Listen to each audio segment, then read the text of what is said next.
1981, after an 18-year absence, the Giants returned to the playoffs and were victorious. Led by a rookie named Lawrence Taylor, they were called the team of the future, and for once, they were right. Under Bill Parcells, the Giants blossomed into a perennial playoff contender.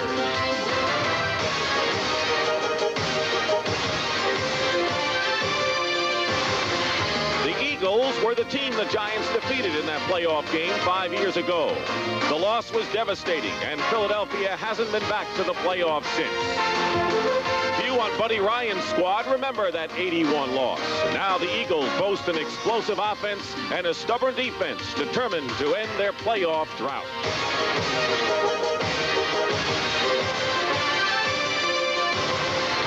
So today, from the banks of the Hudson, Buddy Ryan's Eagles and Bill Parcells' Giants face off in an NFL Eastern Division showdown.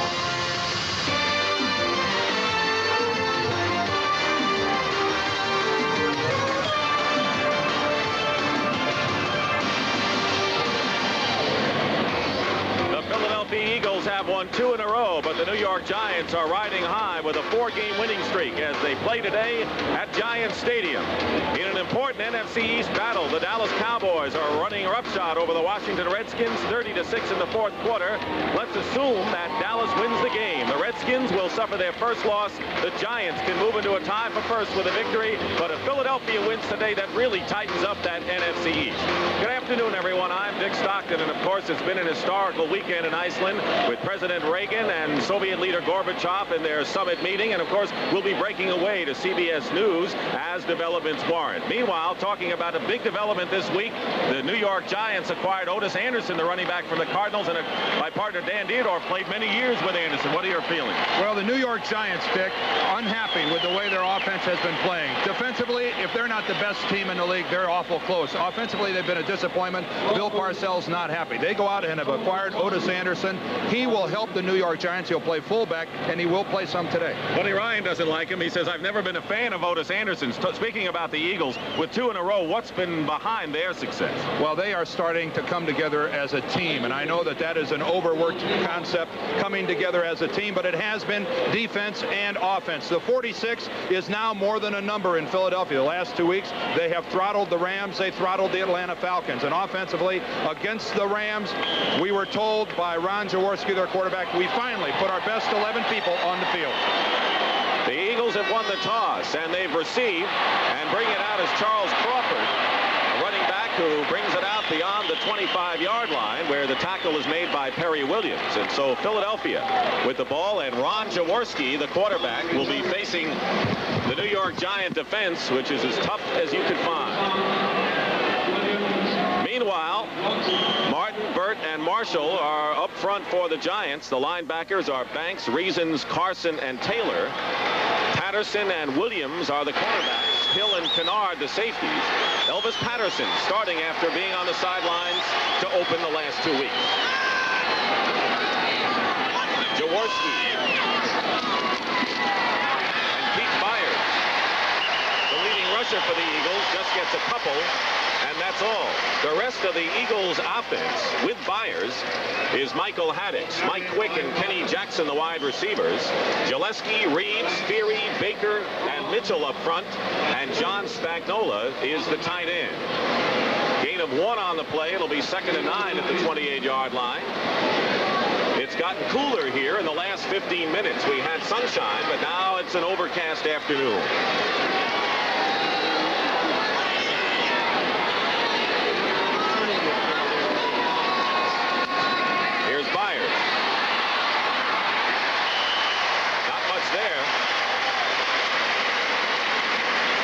George Martin and Jim Burt up front making the tackle for the Giants.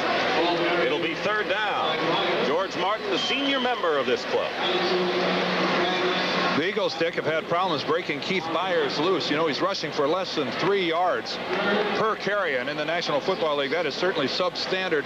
The foot injury, of course, well publicized, but Buddy Ryan told us he's back 100% physically. 3rd and 6 at the 30.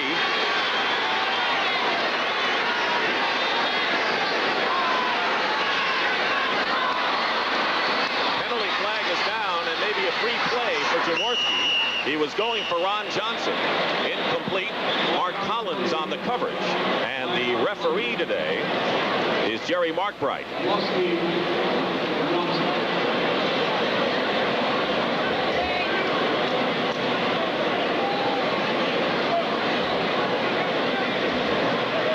Offside, number 70, defense, third down. Leonard Marshall. Leonard Marshall in the three-point stance. Oh, only about a yard across the ball. But look at Ron take a hit.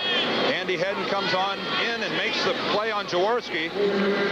But a very short yardage situation now for Philadelphia. And interesting there, Dick, Randall Cunningham did not come in at quarterback for the Eagles. Maybe we'll see more of Jaworski in that third and long situation today. He didn't come in the last 7 times of the Atlanta game. 3rd and 1 at the 36. Myers. Stop. Short. And he lost a yard. And the Giant defense is aroused as they've held on the first series. Carl Banks and Terry Kennard were the strong men for the Giants. And it's 4th down.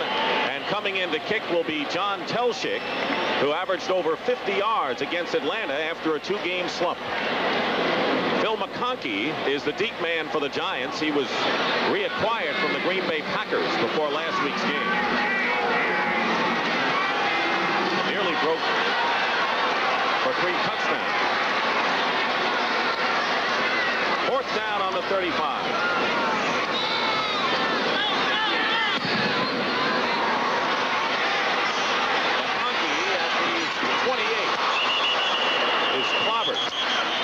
Good coverage by the Eagles' Dave Little, a 37-yard punt. So Phil Simms takes over and starts his first series for the Giants. And here's that good Philadelphia defense that Dan Dierdorf was talking about. Up front, Byron Darby, Ken Clark, Reggie White, and Greg Brown, all of them good.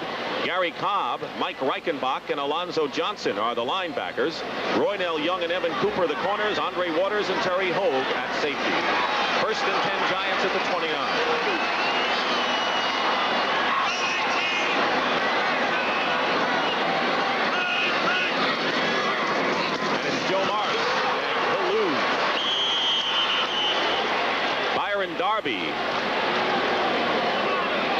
Byron Darby, who plays left defensive end, that time too quick upfield, working against Carl Nelson, the right tackle. He turns him to the outside. Nelson acted like he thought the play was going to break back to the middle. Instead, he turns Darby right into the face of Joe Morris. 2nd and 14, loss of 4. Pass is complete to Bavaro, but Alonzo Johnson from Florida grabbed a hold, and Bavaro got an extra few yards back. Great second effort before Terry Hogue ultimately made the stop. The rest of the offense, and they're going to line up without a huddle. And we'll tell you the rest of the offense after this 3rd and 7.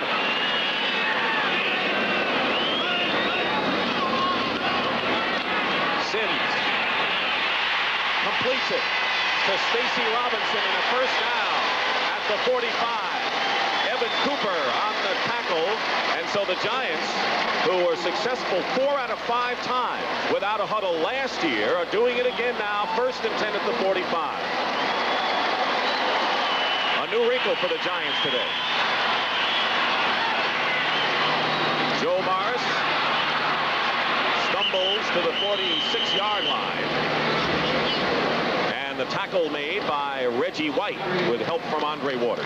Bill Parcells feels that it takes some time to set up the defense, and that's why they're going with the no huddle. Maurice Carthen, the other running back, Bobby Johnson and Stacy Robinson are the wide receivers. The offensive line with Mark Bavaro, but now Otis Anderson has come in the game for his first play as a Giant. And a rousing ovation from the crowd on 2nd and 9 at the 47.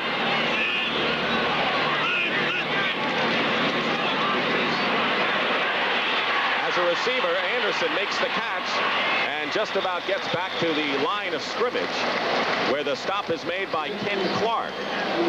So here's Otis Anderson, who has gained 1,000 yards every year but the strike season and last year. And the New York Giants gave the Cardinals a number 2 and a number 7 round draft pick in next year's draft for Otis Anderson. That time, though, Phil Simms didn't do him much of a favor in throwing the ball back behind him. Plus, I think everyone in a white jersey knew he was going to get the football. Lucky to get back to the line of scrimmage. It's 3rd and 10 at the 45.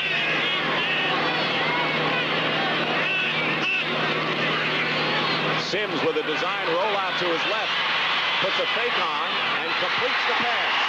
Solomon Miller, and another Giant first down, but a penalty marker down. A gain of 12 and a flag. And we're going to get a late hit on the Eagles. And shaken up is Miller, who, by the way, injured his shoulder in practice on Thursday. He's a rookie out of Utah State. Solomon Miller working to the left side of the field. Foul. Unnecessary roughness.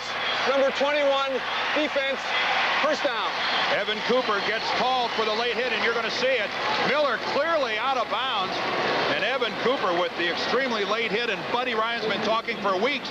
We can't take dumb penalties. That was a dumb penalty. Andre Waters was ejected in the Atlanta game for knocking Archer out of bounds, and Byron Darby picked up a 15-yard penalty going after Archer in the same game. And that time it was Evan Cooper's turn. You just can't take mistakes of that caliber. 1st and 10 Giants on the Eagle 28.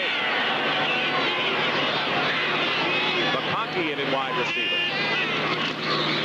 Otis Anderson tripped up and gets nothing. So we've seen Otis Anderson as a receiver and as a rusher in his Giant debut. Greg Brown and Reggie White in on the play. Keep in mind that Anderson has also missed 9 of his last 21 games with assorted injuries, and his health is an important factor. That it is. Plus, he's had to undergo a crash course in the Giant offense. Keep in mind, he had to learn a new system under Gene Stallings in St. Louis, different than the one he knew last year. Formations in New York are by numbers. In St. Louis, they were by colors. 2nd and 10. Simms is down, and it's Greg Brown who sets him down at the 30-yard line. 3rd sack of the season for Greg Brown. Joe Morris, who had gone in motion across the formation, tries to work up the sideline against Alonzo Johnson. Clear out of bounds. There's no way he can come back in and be an eligible receiver. So if Morris was the intended receiver, Phil Simms had no choice but to find someone else or eat the ball. 3rd and 12 at the 30 with 9:09 remaining in the first quarter. No score. Tony Galbraith in motion. Simms going for McConkey and knocked away in a fine play by Roynell Young, former Pro Bowler, and it'll be 4th down. Roynell Young, the more established and the better of the Eagle cornerbacks. This time a good break onto the football. Boy, did he get his hands on McConkey before the football or not. That was close. So the Giants will try to get on the board by virtue of a field goal, and Raul Alegre, the 3rd Giant kicker this season, has been perfect, 4 for 4. Will try a 47-yard field goal, and holding will be Jeff Rutledge. Former Colt joined the Giants 2 weeks ago. And Alegre's kick is blocked. And the ball will bounce around inside the 10-yard line, and it'll be down by the Eagles. But they blocked Alegre's kick and his first miss in a Giant uniform. The penetration, I believe the block will come from the middle rather than the outside. There you see the arm up in the air. Let's see if we can get a number on that. It might have been Reggie White in the middle. It is Reggie White, I believe. So the Eagles block a kick, and Reggie White, what praise we got from Buddy Ryan on this fellow. Buddy Ryan feels that Reggie White is the best defensive lineman he ever coached. Now for the latest on the Reagan-Gorbachev talks in Iceland, let's go to CBS News. This is Dick Stockton along with Dan Deerdorf. No score with 4:29 and running remaining in the first quarter. Since we left you, each team has had the ball and had to punt without gaining a first down. The Eagles have a 3rd and 3 on their own 45 now. And now now Ron Jaworski has called a timeout. The Eagles have lost their starting center, Jerry Feary, who went down with an injury on the first play when the Eagles had it on the 30. Following the missed field goal by Raul Alegre that was blocked, he was taken off on a stretcher. Solomon Miller, who was shaken up for the Giants, has been back in action for the Giants. For the 8th, there is Matt Darwin, the 4th-round rookie draft pick out of Texas A&M, who replaces Jerry Feary. And we'll show you how Feary got hurt after this play. 3rd and 3 at the 45 for the Eagles. No score, 4:17 to go first quarter. Jaworski getting a big rush, throws incomplete. And he had to get rid of it in a hurry with the blitz coming in, particularly from Elvis Patterson. Watch Patterson lined up on the slot. He lets his man go and comes wide open on the blitz. Lawrence Taylor picked up on the inside, and almost every time early in this ball game that Jaworski has gone back to throw, he's ended up on the ground that time, courtesy of Elvis Patterson. John Telchik will kick from his 30-yard line, and Phil McConkey is back at about the 10 for the Giants.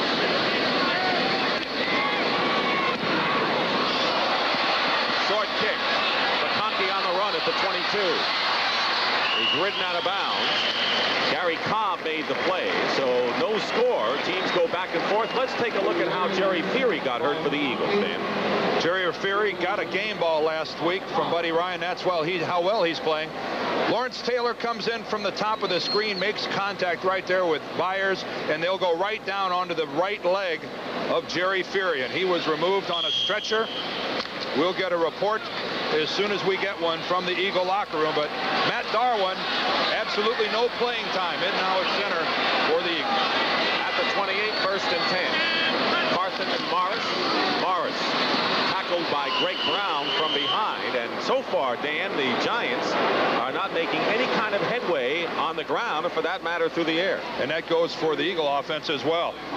This game early on dominated totally by defense, and Bill Parcells has been complaining loudly about his offense, which has done absolutely nothing. Last week in a game against St. Louis, they were pitiful. And Buddy Ryan, his offense has been coming to life, but nothing so far today. 2nd down and 8. Sims looking one way and hitting Stacy Robinson the other way. 1st down at the 45-yard line, a gain of 15. Waters on the stop. Good play by Robinson. Stacy Robinson split wide to the left. Nothing very fancy here, just a quick sideline pattern. But that throw by Sims was absolutely perfect. That's a difficult throw for the quarterback to get it about 15 yards downfield, keep it up in the receiver's eyes, and that time Phil Sims threw it perfectly. And Robinson has the burden of producing and having to do it with Lionel Manuel still out with a sprained knee and perhaps the next 4 weeks. 1st and 10 at the 45. Sims looking off the defense, and another completion. Mark Bavaro may have a 1st down. Again with 2nd effort. Johnson and Reichenbach on the stop. It's another 1st down for the Giants. One thing that made this play happen was play action the other way. Sims looked off everyone. Look how he even got Andre Waters going that way. Then to Bavaro, and he fights for an extra 4 yards. There is not a tight end right now in the game of football that is harder to bring to the ground than Mark Bavaro. Only caught 2 passes last week because of double teaming by the Cardinals. Once again, the Giants are in Philadelphia territory. Sims. If he held on, a great catch by McConkey and a penalty marker down, and apparently he did. Roynell Young was all over him. It would be a gain of 11.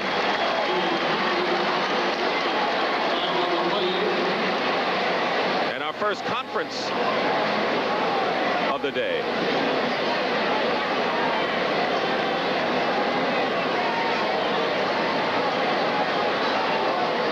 Phil McConkey just back from Green Bay. On the crossing pattern, makes the catch, but it looks like it's coming back. Grabbing the face mask, number 43 on the defense, on the incompleted pass, and it's still 1st down. It was an incompleted pass, but the penalty marked off anyway against the Eagles. Let's see if we can see the ball coming out. McConkey on the crossing pattern. Boy, he had the football. It appeared that he had possession of the ball. We could see it come out late, but the face mask by Roynell Young was obvious. It'll be 1st and 5 for the Giants at the 39. It really looked like he had possession of the football from that angle, didn't it? Of course, then you just saw his back, and who knows what happened with his body screening him. 2:41 remaining, first quarter. No score.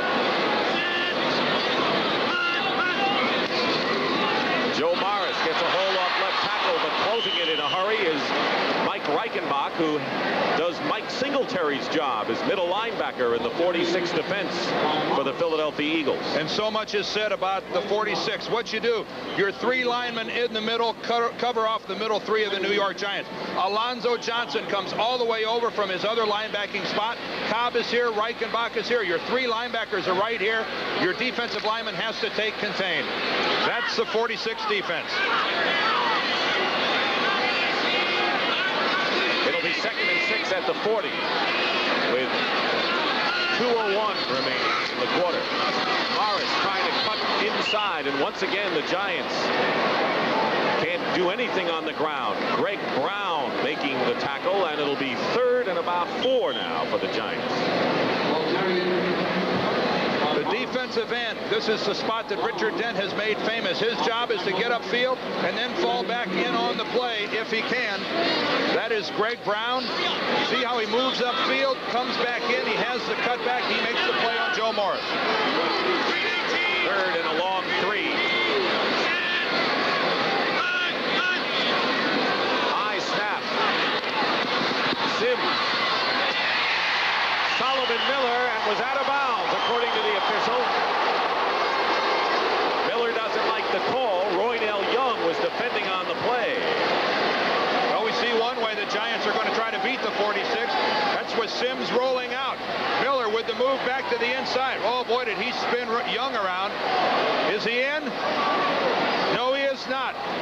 Excellent call that time by the official. It's 4th down. Landeta coming in, but Jeff Hostetler is also in. What did Bill Parcells tell us if Hostetler's in on punt formation? He said if Hostetler comes in, look for us to run an offensive play because we'll have a full offensive complement on the field. Now we're going to have to see if the Eagles pick it up that Hostetler's in the game. Landeta is in presumably to punt on 4th and 3 at the 37. And the Giants went back into their huddle. No timeout was called yet.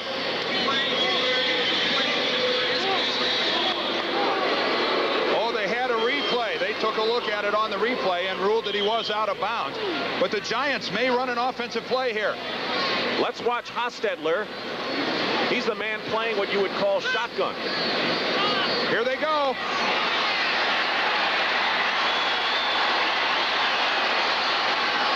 And Evan Cooper, who is in punt formation as a safety, starts coming up in the play. 4th and 3. Landeta goes to the sideline as a wide receiver candidate.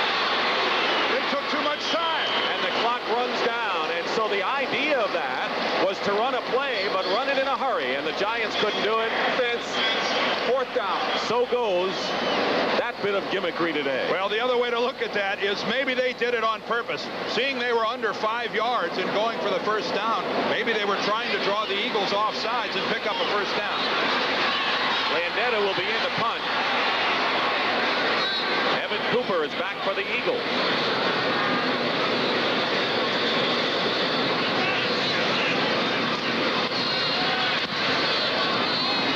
Fair catch called for by Cooper, and the ball goes into the end zone for a touchback. No score here following the 42-yard punt by Sean Landeta, who leads the NFL in punting. We'll be back to Giant Stadium. Dan, how do you figure that busted play, so to speak, on 4th down? Well, it was a highly choreographed maneuver by Parcells to begin with. I mean, he wanted to have his quarterback, Hostetler, in there because the advantage is the Eagles don't have a defensive team on the field. They've got their punt return unit in there. They're not equipped or qualified to cover receivers, etc. 1st and 10 on the 20 for the Eagles. They've had 3 possessions, all 3 plays, and then punt so far.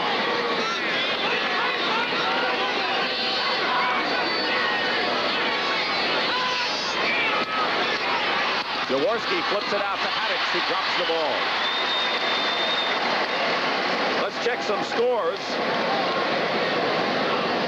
Many of them finals are getting close to that. It'll be 2nd down and 10 at the 20-yard line.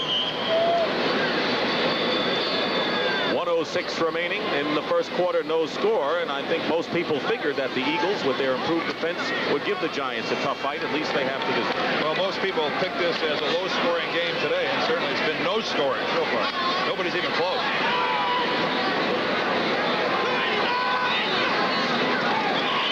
Jaworski has time over the head of Mike Quick. Terry Kennard covering on the play. Quick is one of those big play people who can break open a game. He was the intended receiver. The New York Giants are trying their best to find Lawrence Taylor a free spot from which to. Lawrence Taylor is right here. He's lined up right next to Carl Banks, another linebacker. We'll see Banks drop. We'll see Taylor go, and watch how effectively he's blocked by Michael Haddix. Haddix is going to put Lawrence Taylor on the ground. Jaworski appreciated it, but he overthrew the pass. And Randall Cunningham is in at quarterback on 3rd and 10 at the 20. Cunningham in on 3rd and long for Jaworski. Completes to Totalatazi, and Totalatazi nowhere near decent yardage.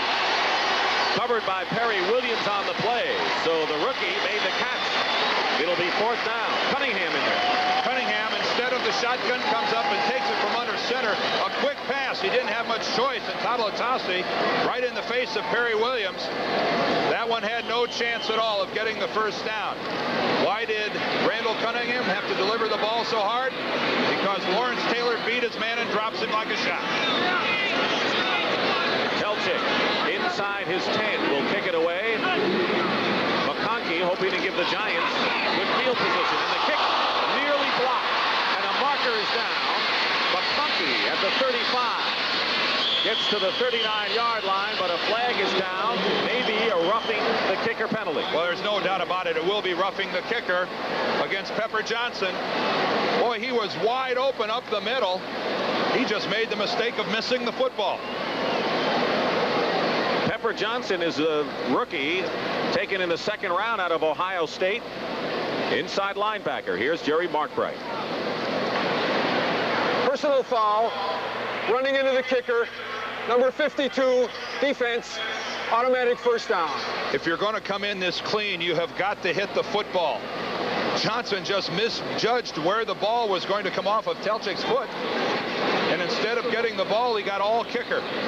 He complained this week of not getting in there, and Harry Reason said he had the no-down blues? Yeah, Gary Reason told Johnson, hey, don't feel bad about it. There's not a college defensive player in the country who could come in and start for this defensive team. 1st and 10 at the 26, and the first down of the game for the Eagles. Came on a penalty. Jaworski, penalty flag is down, incomplete. And he got rid of it. Lawrence Taylor must have been held because he was storming in. He was held by Keith Byers, who did everything but tackle Lawrence Taylor. I'm sure Byers will get the call.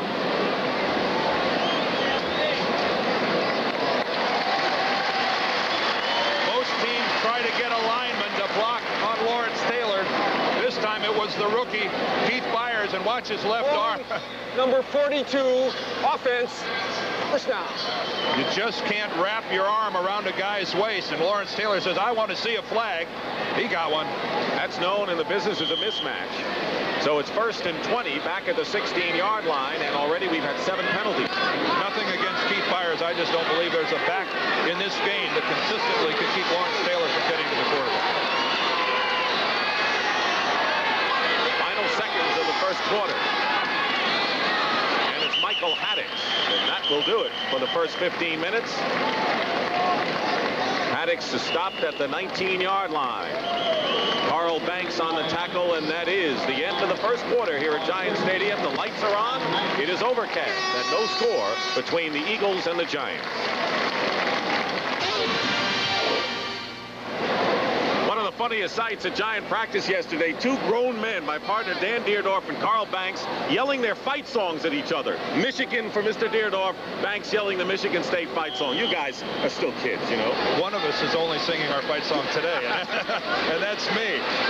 By the way, next week, what, Michigan and Iowa? Right. Had a great game last year between those two teams. 2nd and 17 at the 19 as we start the second quarter at Giant Stadium. Jaworski going for Quick, out of bounds, double covered.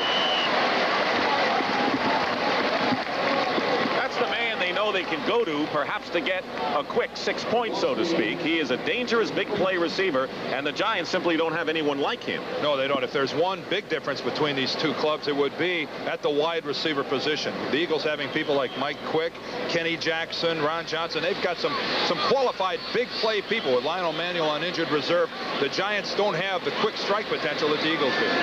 Randall Cunningham is back in the game. 3rd and 17. Tough spot for anyone to be in.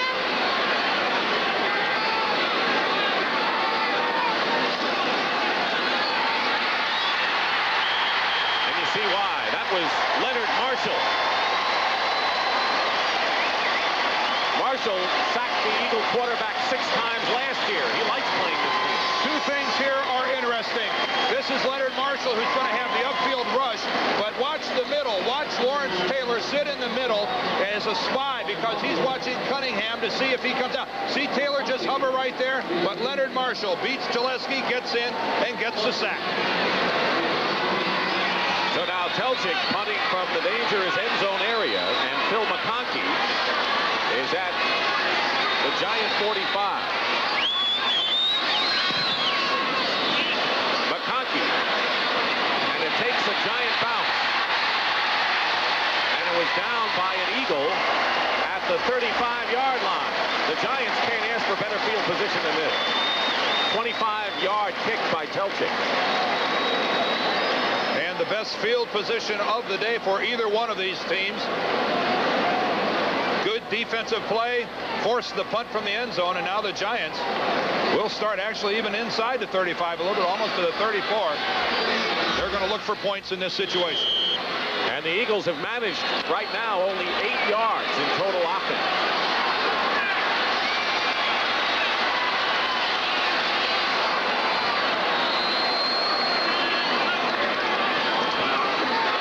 First down and a pass complete to Bavaro at the 30-yard line. Reichenbach was right there. And looks like Bavaro got stunned. He's limping off the field. He's already caught more passes today than he did all of last week against the Cardinals, and Zeke Mowatt will go in and replace him.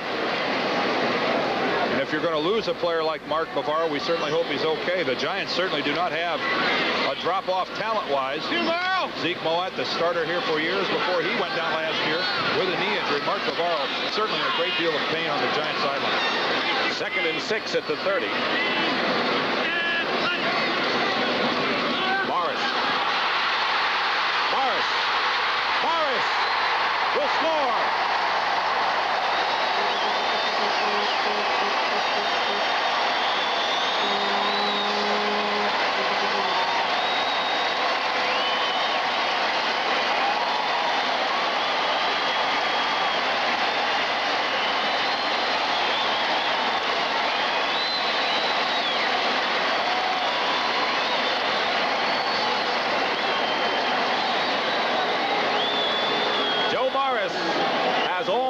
Giant rushing touchdowns this year, and this was his longest one. Allegre with Rutledge holding to try to add the conversion with 13:28 remaining in the first half. Early here in the second quarter, the Giants lead at 7-0. Let's take a look at Joe Morris. The key block is going to be by the right guard, Chris Godfrey, who's going to take out Gary Cobb, the linebacker. We'll see Maurice Carthen come in with a good lead block. The rest is all Joe Morris. The kick out by Godfrey, the lead block by Carthen. And when you give a back of that caliber, that big a hole, it's 6 points.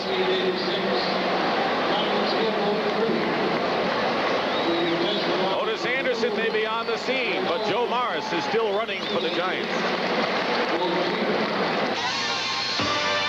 CBS Sports coverage of the National Football League is sponsored by Bartles & James Premium Wine Cooler. Thank you for your support.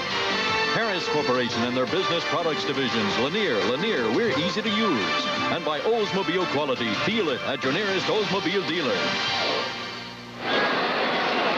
Dick Stockton and Deerdorf back at Giant Stadium. I gave you a few extra syllables, didn't I, on that one? I'll spell it for you next break. Raul Alegre kicking off. And it's Charles Crawford at the 4-yard line. Bringing it out for the Eagles. Is he ever strong?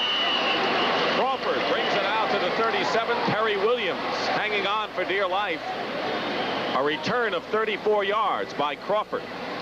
It's always the little things that make a big play possible. At the bottom of your screen is Terry Hogue. He goes up towards the line. He then loses the angle to make the tackle. Downfield, lower left, right there. Phil McConkey screens off Roynell Young. Those two things made that touchdown run by Joe Morris possible once he was past the line of scrimmage. And the short punt, 25 yards, gave them good field position. First and 10 Eagles on their 38.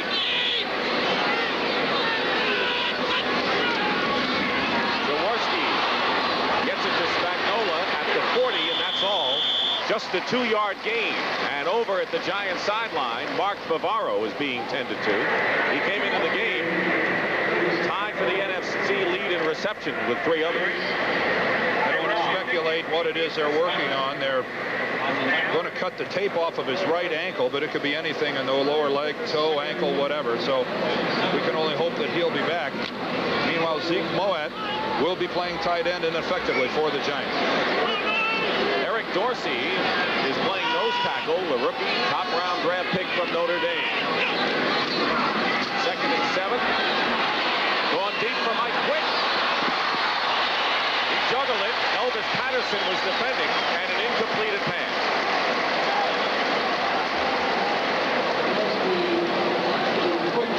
The ending of the play, Mike Quick. This is a fine throw by Ron Jaworski. As Quick a couple of yards past Patterson. And he isn't able to cleanly field the ball, and Patterson finishes him off before he gets a second shot at it, which he might have. He might have pulled that in if Elvis wasn't able to make the recovery.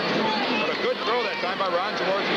And Randall Cunningham, who's had nothing but misery in the couple of plays he's been in, they're now at 3rd and 7. Cunningham, and a great catch and a first down shy of midfield by Mike Quick.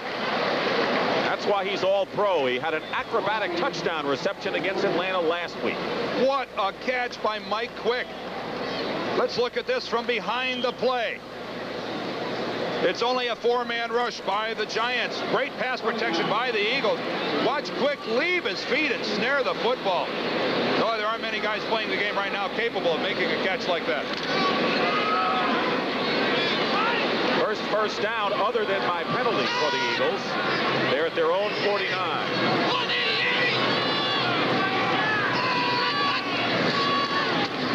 Play action. And a catch by Kenny Jackson out of bounds inside the 45. Defended by Terry Kennard. It's an obvious sign of the Eagle respect for the Giant pass rush that we're seeing roll out, and so much play action by Jaworski and the Eagles. A blitz was going to come in from the right side that time. I'm not sure if Jaworski audible to the play or not, but he makes a rollout to the right, goes ahead and makes the completion to Kenny Jackson. Bobby Grich with the 2-run homer for the Angels. 2nd and 3 at the 44. Draw play to Haddix. And a penalty marker down on the far side of the field. Jerry Feary with the knee injury to the right knee. Here's Mark Ray. We have a false start. Number 66, false start, offense, 2nd down. That's the left guard, Ken Reeves. So Feary went out with a knee injury, and Bavaro suffered a sprained ankle. It'll be 2nd down and 8 at the 49.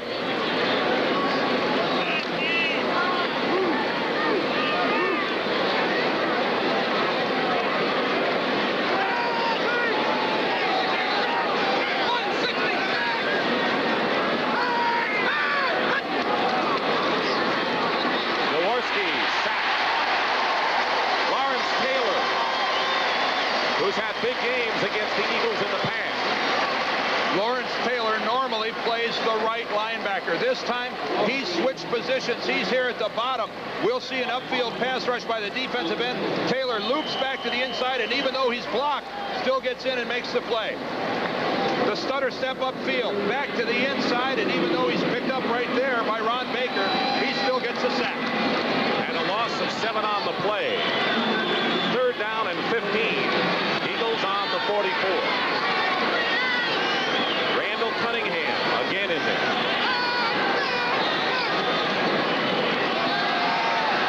And Cunningham, who can run, is close to a 1st down. And that's what the Eagles want him to do. Opposing defenses would rather he would pass. Taylor made the tackle, and he may be a yard short. Let's see where they spot the ball. He is a yard short. That was masterful defensive work by the New York Giants. They came with the blitz, were effective, dropped the quarterback. That time, they only rushed 3 defensive linemen, dropped 8 people off into coverage, confused Cunningham. He really had no choice but to pull down the football and run. It's 4th down, and Telchik will punt for the Eagles. He was a rookie, 9th-round pick by the Bears, claimed by the Eagles, and McConkey goes back. 7-0, the Giants lead. Fair catch by the Giants. McConkey at the 17, and a penalty marker has been thrown at the 40-yard line. So a flag on the play with 9:49 remaining. And the Eagles left early. One of their guys was 5 yards downfield before the ball was punted. Andy Hedden says turn it down. Giants had the ball on the 17. Illegal receiver downfield, number 54 and number 59. Penalty declined. 1st down. Timeout. Alonzo Johnson and Seth Joyner, the guilty parties. Mark Bavaro with the sprained ankle could return in this game. 1st and 10 Giants on the 17. Morris dives for maybe 1. Reggie White and Ken Clark, the 2 Eagle tackles. Looked like they were taping the big toe on the right foot of Mark Bavaro. No huddle offense here by the Giants. 2nd and 7. Morris. And it was Reichenbach who finally caught up with him at the 23-yard line. Once again, the Giants appear to be lining up without a huddle.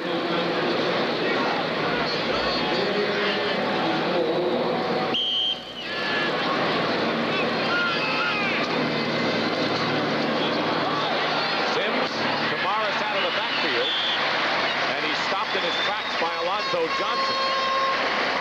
It'll be good enough for a 1st down for the Giants with under 9 minutes remaining. 8:55, and here again the hurry-up offense. I guess they don't want me to say anything. I was just thinking that.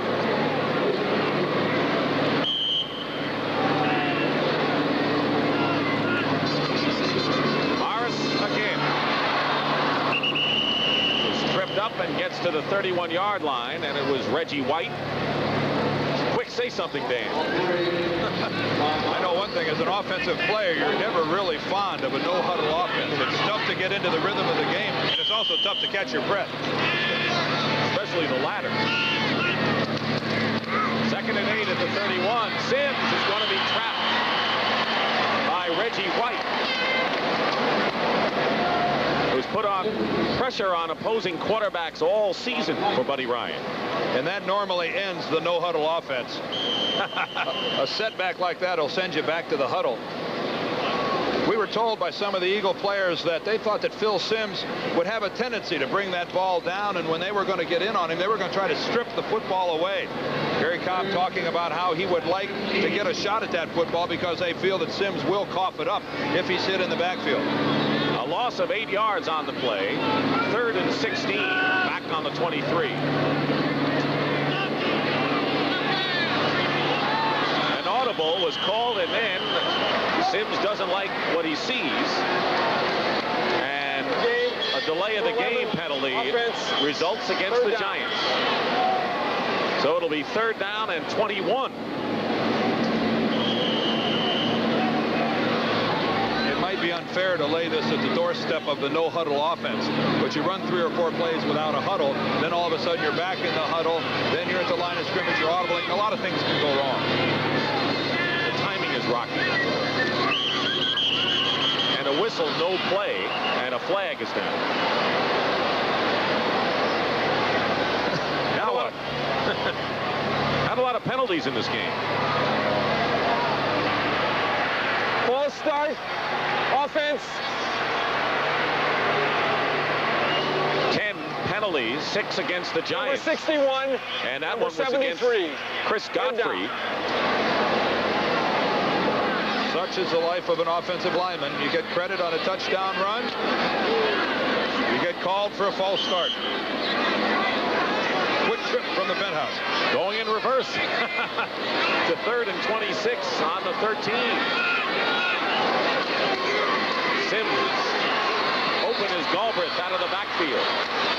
And he'll be brought down at the 19 by Brenard Wilson. And it'll be 4th down, and the Giants sure didn't look sharp on that offensive sequence, and Landeta will come in to kick. This is a defensive football team for the Eagles that is really starting to impress me. They're flow to the football, and we're going to get a fast punt here by the Giants. They are wasting little time. Evan Cooper goes back for Philadelphia. Landeta kicking at the 8-yard line. Good kick by Landeta. Cooper at the 31. And Cooper is off into Giant territory to the 30. Evan Cooper inside the 15 is brought down by Byron Hunt, and the Eagles, by virtue of a 59-yard punt return by Evan Cooper, are threatening to tie this game. 1st and 10 outside the Giant 10-yard line. A double team at the bottom of the screen on Mark Collins. There's containment that's broken, and Evan Cooper with the hurdle is off to the races. But what an effort by Byron Hunt. Look at Byron Hunt chase Cooper and catch him from behind. A sensational effort by both Cooper and Hunt. And this is fine field position for the Eagles. The best of the game. And yep, they're fired up. 1st and 10, Eagles. Evan Cooper out of the University of Michigan, of all places.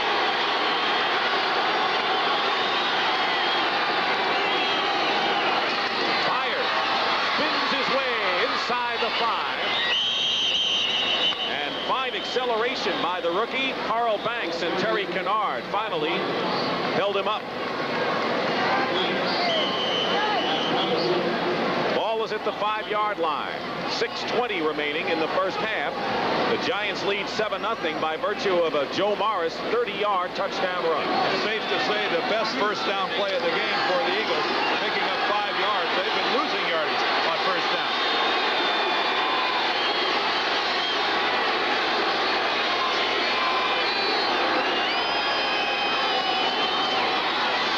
Jaworski, sack, Taylor.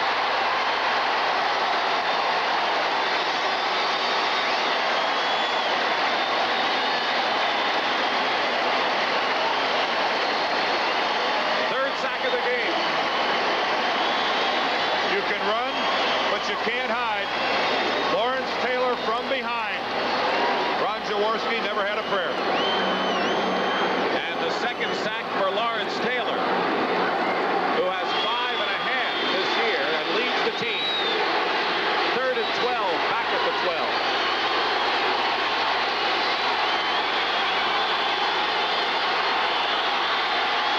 Jaworski stays in for this one. And his pass is incomplete. They were going for Ron Johnson. And he was out of the end zone. Mark Collins defending. Johnson was open on the play. He's working to Ron Jaworski's right side. When he throws the ball, Johnson is clearly in the open. Did he get him in? One? Nope. Good call by the officials, clearly beyond the end zone. Do you have it, Ron? Do you have it? No, Ron, he was out of bounds. Paul McFadden will attempt a 29-yard field goal, barefooted, and the kick is good, and the Eagles on a 29-yard field goal are on the scoreboard, but they had a 1st and 10 at the 10 on Cooper's Run back. It's 7-3 Giants. Paul McFadden now 7 out of 8 on the year in the field goal department. Will be kicking to Phil McConkey and to Mark Collins. 7-3 the score, and a squib pick. And Lasker of the Giants picks it up at the 41. And the Eagles had the ball all the way, and they weren't able to control the football. A perfectly executed onside kick by McFadden. The ball's going to come up after the hop right up into the arms of one of the Eagle ball players. Let's see who had it, and they can't control it. 2 or 3 of them had a shot at the football, and Lasker comes up with it for the Giants. Seth Joyner might have had the first shot. Charles Crawford might have had the last shot for the Eagles. 1st and 10 Giants on their own 41-yard line. 5 minutes, 12 seconds remain in the first half. Design rollout by Sims. Caught by Stacy Robinson, and a first down out of bounds in Eagle territory. Roydell Young covering. 13-yard gain. The biggest defensive play of the football game, executed by Lawrence Taylor down on the goal line. Keith Byers, the far back in this formation, learns a valuable lesson. Don't go to the ground. Lawrence Taylor hurdles blockers better than any linebacker in the game, as Ron Jaworski found out on that play. At the 46, 1st and 10. And Morris is stopped for a loss by Reggie White. And a loss of about 2 yards on the play.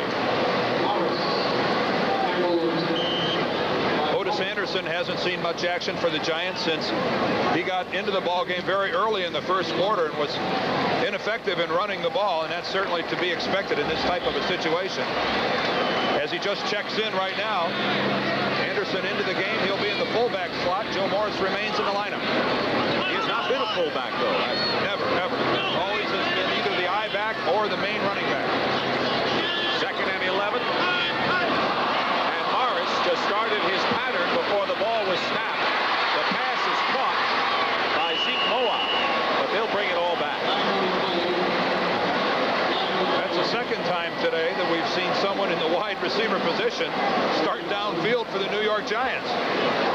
Solomon Miller did it earlier in the ballgame. That time Joe Morris 6 or 7 yards downfield at the snap of the ball. Illegal motion, number 20, offense, 2nd down. Good play if you can fool him. Illegal head start as well. No terminology for that, but it negates a nice New York gain. Now they're in a 2nd and long situation rather than a 1st down in Philadelphia territory. 7 penalties against the Giants. Maurice Carthon replaces Otis Anderson.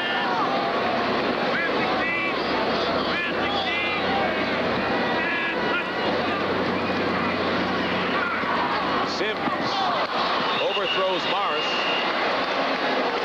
He was open, didn't get a good ball to him, and now Stacy Robinson is shaken up, and if the Giants are thin anywhere on offense, it has to be at wide receiver. Well, I think one of the things they tried to do as we watch Robinson limp off was getting Joe Morris the last time out into a wide receiver position. Let's see if we can find out where Stacy Robinson is. Right there. Or it looked like he pulled a muscle while he was running. Well, that's not a good sign for a wide receiver, and he can't even get off the field. He's still on the field to play, being attended to by the Giant trainers. So Bill Parcells, who saw his running back core strengthened with Otis Anderson's addition, doesn't have Lionel Manuel and is going with 4 wide receivers and now maybe 3. And what did he tell us? All my injuries have been to my offensive skilled people. He said, I haven't lost an offensive lineman all year. I haven't had any problem defensively, but my problems have been skill-wise offensively. Well, next Saturday, it's the battle for Big Ten supremacy. Michigan, undefeated, led by quarterback Jim Harbaugh, hosts Iowa, also 5-0. They had quite a game last year. Well, it was a battle between number 1 and number 2, and Rob Houtland got the kick. The winning field goal, no time left on the clock to win it for Iowa. This year, Iowa and Michigan. Another good matchup, live, 2:30 Eastern. I'm not going to say anything. I'm being totally impartial when I do these promos. Bavaro shaken up with a sprained ankle. You know, the Wolverines are doing awfully well, and we see them a lot on CBS. 3rd and 16 at the 48-yard line. And they dump it out to Moat, the tight end, who will be shy of a first down by 3 yards. Elbert Fowles and Gary Cobb make the stop. Gain of 13. They needed 16. And Landeta will come in. But so is Hostetler in there for the Giants. So let's see. And they work on Stacy Robinson. And the Eagles are leaving their defensive team on the field. Now they've got mass confusion. And Eagles took a timeout. It was Grand Central Station personified with 22 Eagles running on and off the field, and they have called their first timeout of this first half. Well, as we talked about before, they're at a decided disadvantage because they don't have their regular defensive team on the field. The Eagles realized that Hostetler was coming into the ball game. They tried to get their regular defense back out on the field, then became confused. And what happened is everybody ran off. They only had about 4 guys out there. Let me correct something. The Eagles now have only 1 timeout remaining. The Giants have all of theirs. Look at the confusion as we see the the defensive teams for the Eagles, some going, some coming. How many are left out there? 1, 2, 3, 4, 5, 6. No, it never works that way. Eagles with 1 timeout remaining. This has been kind of a strange game, though it be low scoring. We've seen a lot of unusual things. Well, that we have, but the one thing we've seen is a lot of hard hitting, and these are 2 very physical ball clubs. And I think I'm impressed with the Eagles. I think Buddy Ryan has got this team beginning to believe they're pretty good. Well, he says we thought we'd be ready when division play started in earnest, and it is this week. Next week it continues for the Eagles as they go against the Dallas Cowboys, and the Cowboys beat the Redskins 30-6, and next week it'll be the Cowboys and the Eagles in Philadelphia. We'll be there. It all begins with the NFL Today. Check your local listings. 4th down, and Sean Landeta will be kicking. Evan Cooper returned the punt 59 yards the last time. Catches this one on the 10. 3:17 remaining in the first half. The Giants lead.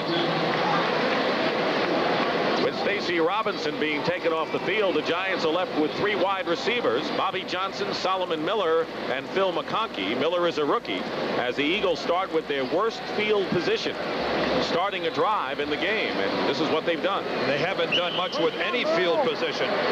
Too many times 3 plays and out. The best they've been able to muster is 6 and out, and of course they had the field goal, but that's because they had the ball at the 10-yard line.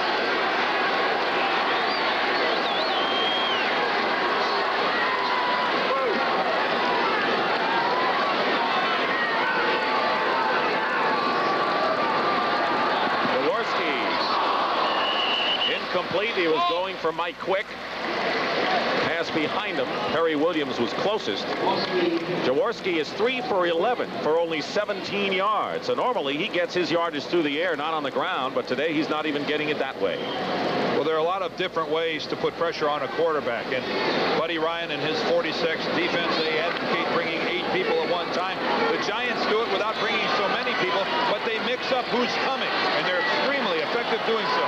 2nd and 10 at the 10.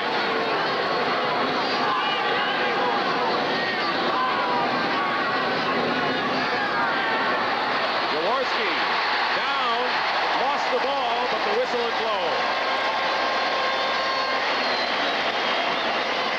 At the 2-yard line. The last couple of times the Giants have put Carl Banks and Lawrence Taylor side by side and dropped them into coverage. This time they both come and they both get to the quarterback. They started this last week in their game against St. Louis. Banks is picked up to the inside. Taylor trips, but still gets there. Folds up Jaworski's leg. Boy, that's just impossible to block. He can't get them both. Taylor in on his 3rd sack of the game. 3rd and 18 at the 2. Cunningham comes in. And going deep for Kenny Jackson, who makes the catch. Kenny Jackson makes the catch at the 37, and the penalty marker is down at the 5. 61 yards, and they may bring it all back. Ineligible receiver downfield. Listen to him.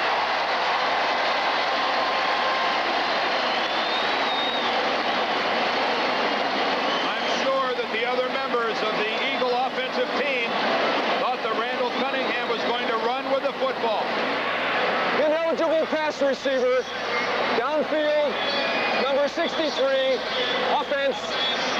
Still third down. It was the right guard, Ron Baker. It looked like Cunningham might have been running, but Baker took off anyway. And that is hard to fault an offensive lineman for making that mistake.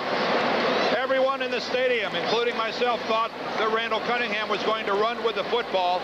You're going to do whatever you can do to get out in front of him, help him try to make a block. That's a difficult situation. But what a play by Randall Cunningham and Kenny Jackson.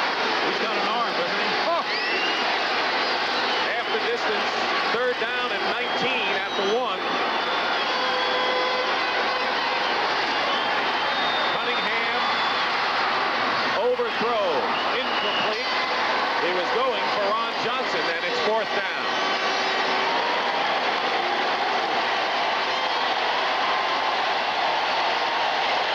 How would you like to be Randall Cunningham in your own end zone? Looking at this, pressure from the left. That's Lawrence Taylor and Leonard Marshall. He never even saw where that football went after he released it. And Telchik will go back as far as he can to kick to Phil McConkey. And the Giants are looking at possession in Eagle territory. Not much margin for John Telchik.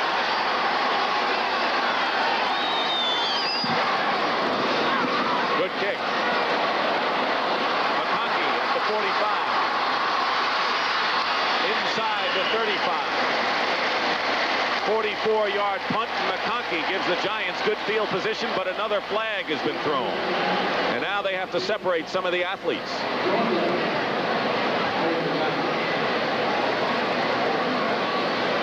This flag came down after the play was over as a confrontation occurred between several Eagles and a couple of the Giants, and by the reaction of the Giants squad, Andy Hedden, you can see him giving his opinion of who this is going to work against.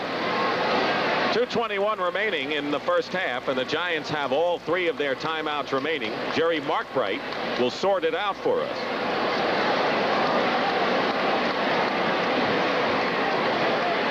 Personal foul. Unnecessary roughness. Number 37, Philadelphia.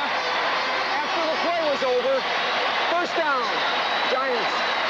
Junior Totalatazi, and after the play is over means they will mark it off inside the 20 to the 18-yard line. Eagle mistakes are beginning to haunt this squad. They made a few, but escaped against Atlanta last week. And now it's 1st and 10 Giants on the Philadelphia 18.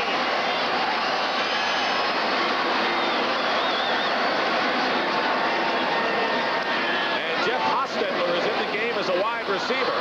Joe Morris carries and is hit. He had one man to beat to get into pay dirt again and is tackled at the 11-yard line by Terry Hogue. An indication as to how desperate the New York Giants are for wide receivers. Jeff Hostetler was split all the way to the wide side of the field to the bottom as a wide receiver. Look at him. He enjoyed it. 2-minute warning here. The Giants lead the Eagles 7-3, and they're threatening to score some more. We've had our 2-minute warning, and the Giants, leading the Eagles 7-3, will have a 2nd down and 3 on the Philadelphia 11 as you look at the timeout story. Miller and Bobby Johnson are split to the right.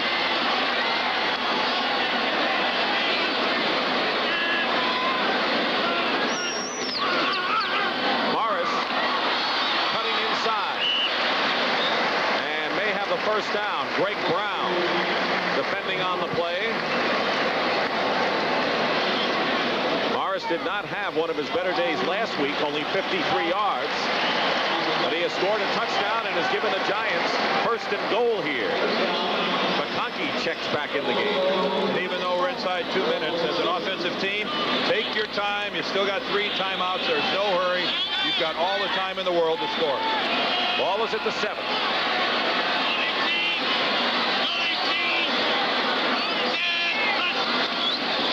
They give it to Joe Morris with Parson blocking, and he's brought down inside the 5 by Gary Cobb. 2nd and goal.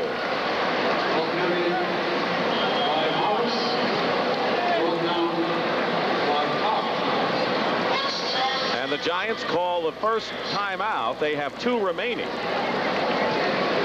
Bill Parcells, who is trying to get his Giant offense underway in this game. The defense has been nothing short of magnificent. They have not yielded a touchdown since the first quarter of the game here against New Orleans 2 weeks ago. And so they've gone nearly 9 periods since without allowing a touchdown. They limited the Cardinals in their game last week to just a pair of field goals. And now with 2 timeouts remaining here, still plenty of opportunity and plenty of time to run anything in their offense that they would like to put in. They can still run the ball. They're not in a passing situation.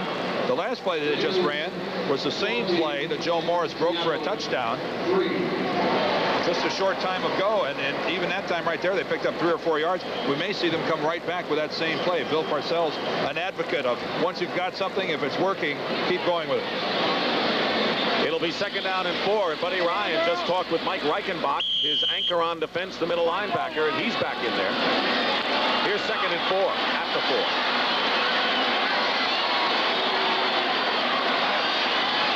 Second and goal.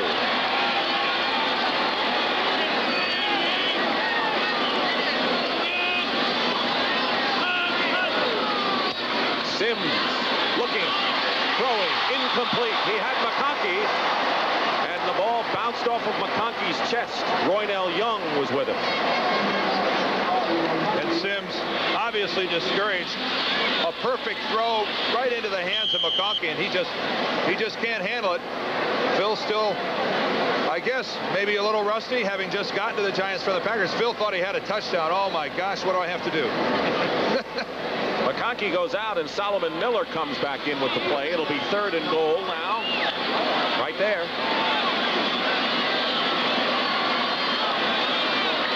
And the Giants will use their 2nd timeout, and a wise time and place to use it. 1:04 remaining, and a good time to talk things over. And we'll take a break as well. The Giants have called their 2nd timeout. They have 1 left. There's our story as the Giants try to push over another score. Hopefully for them a touchdown before this half is over. The Eagles would gladly settle for 3, wouldn't they? Yeah, they certainly would. They'd like to put the Giants in that situation. It's a run-pass question now, a conversation between Parcells and Sims. There's plenty of time to run the football if they choose to do so. But then again, running it, that's a long 5 yards to the end zone against an Eagle team that's been playing the run very well. Giants had the first chance to score in this game. Raul Alegre had his field goal blocked. Joe Morris with a 30-yard touchdown run after a short 25-yard punt. Giants had good field position, and then Paul McFadden with a 29-yard field goal to account for the 3 Eagles points following a brilliant punt return by Evan Cooper, 59 yards. But now the Eagle defense is up against it, and the Giants have 3rd and goal at the 4. And the Giants somewhat handicapped in that they can't go to 2 tight ends with Bavaro out of the lineup. Here's the ground level view of it.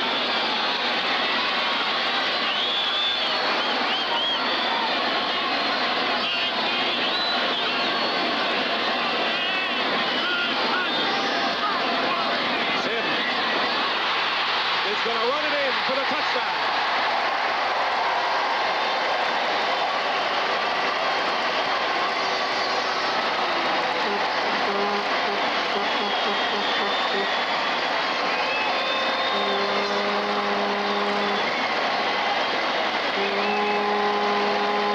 That's what Buddy Ryan thought about it.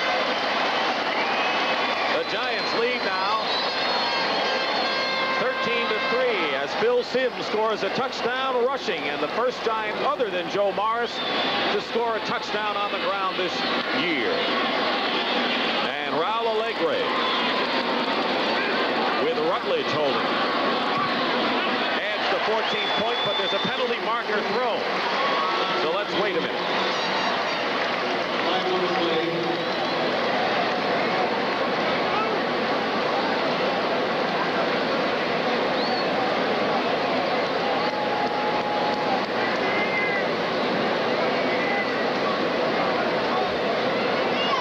officials discussing this one.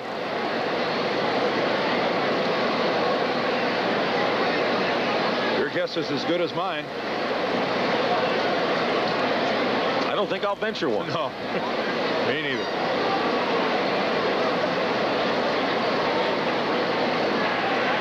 False start on the offensive team. Will re-kick. And that's what they'll do.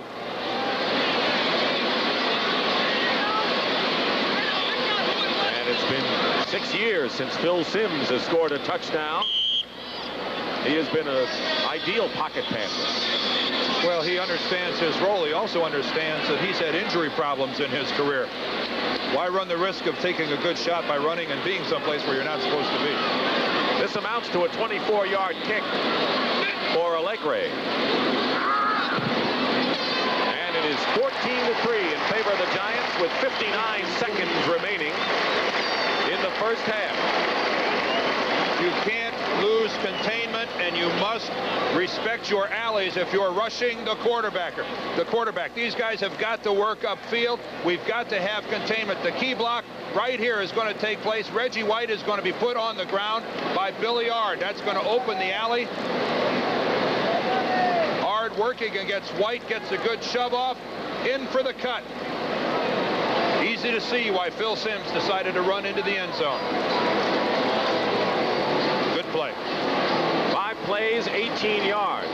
In a minute 22, the Giants have had 2 short drives. The other one was just 2 plays in 34 yards. But that's what field position has done for the Giants today. They lead 14-3. And let's see what the Eagles do with just under a minute to go, as Allegre will be kicking. And deep for Philadelphia, Tautalatasi on the left and Crawford on the right.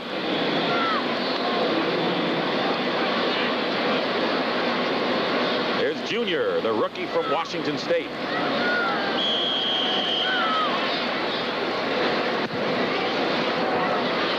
Crawford at the 1. Penalty marker down. And Crawford is ridden out of bounds by Perry Williams. Andy Hedden also in on the play, but there's a marker down. Rich Kranak of the Eagles, if I can read lips, was guilty of an illegal block.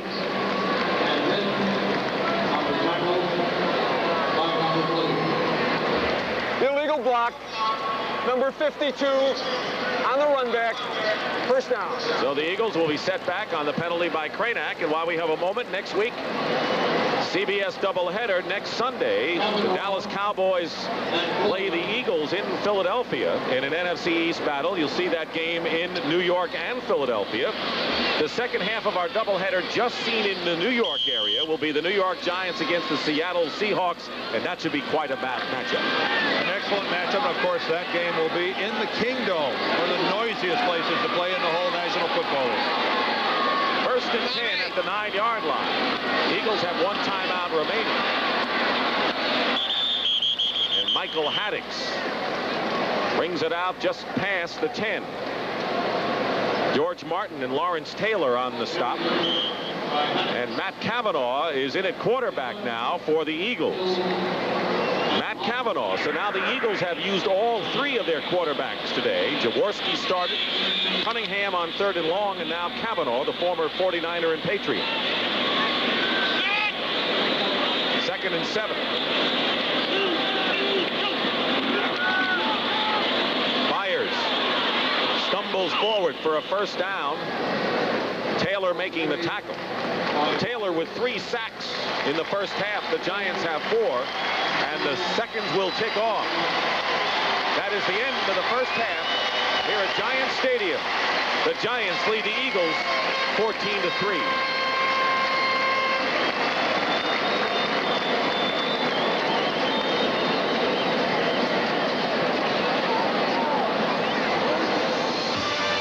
CBS Sports coverage of the National Football League is sponsored by Mitsubishi Motors. Experience the sensation of the full line of new cars and trucks from Mitsubishi. IBM and its wide range of computers and software. And by Ramada, where business travelers always get the all-star treatment. The Giants lead it 14-3. Take a look at the halftime. 14-3. Take a look at the halftime statistics. The Eagles have not mustered much. The Giants, pretty decent, but in all fairness, Dan, the Giants have scored by virtue of 2 outstanding field position situations. Yeah, they've only had to go 34 and 18 yards for their 2 touchdowns, both of them a result of Philadelphia punts out of their own end zone. The 18-yard scoring drive, you tacked on a 15-yard personal foul call against Tautalatasi, so that's making it awful easy. I think overall Philadelphia defensively has played very well. Anxious to see whether Kavanaugh stays in at quarterback or whether he was just giving Jaworski a rest. Yeah, it is going to be something to watch for, because remember, Jaworski's last play in a quarterback was when he got sacked by Lawrence Taylor, and we could see his leg had caved in a little bit, so we'll have to wait and see if Ron Jaworski's healthy. All right, the Giants will have the ball in the second half kickoff, and CBS Sports coverage of NFL football will continue after this message and a word from your local station. CBS Sports coverage of the National Football League is sponsored by Bud Light. Everything else is just a light. The heartbeat of America, today's Chevrolet. And by Xerox Corporation, whose people and products help bring out the genius in you.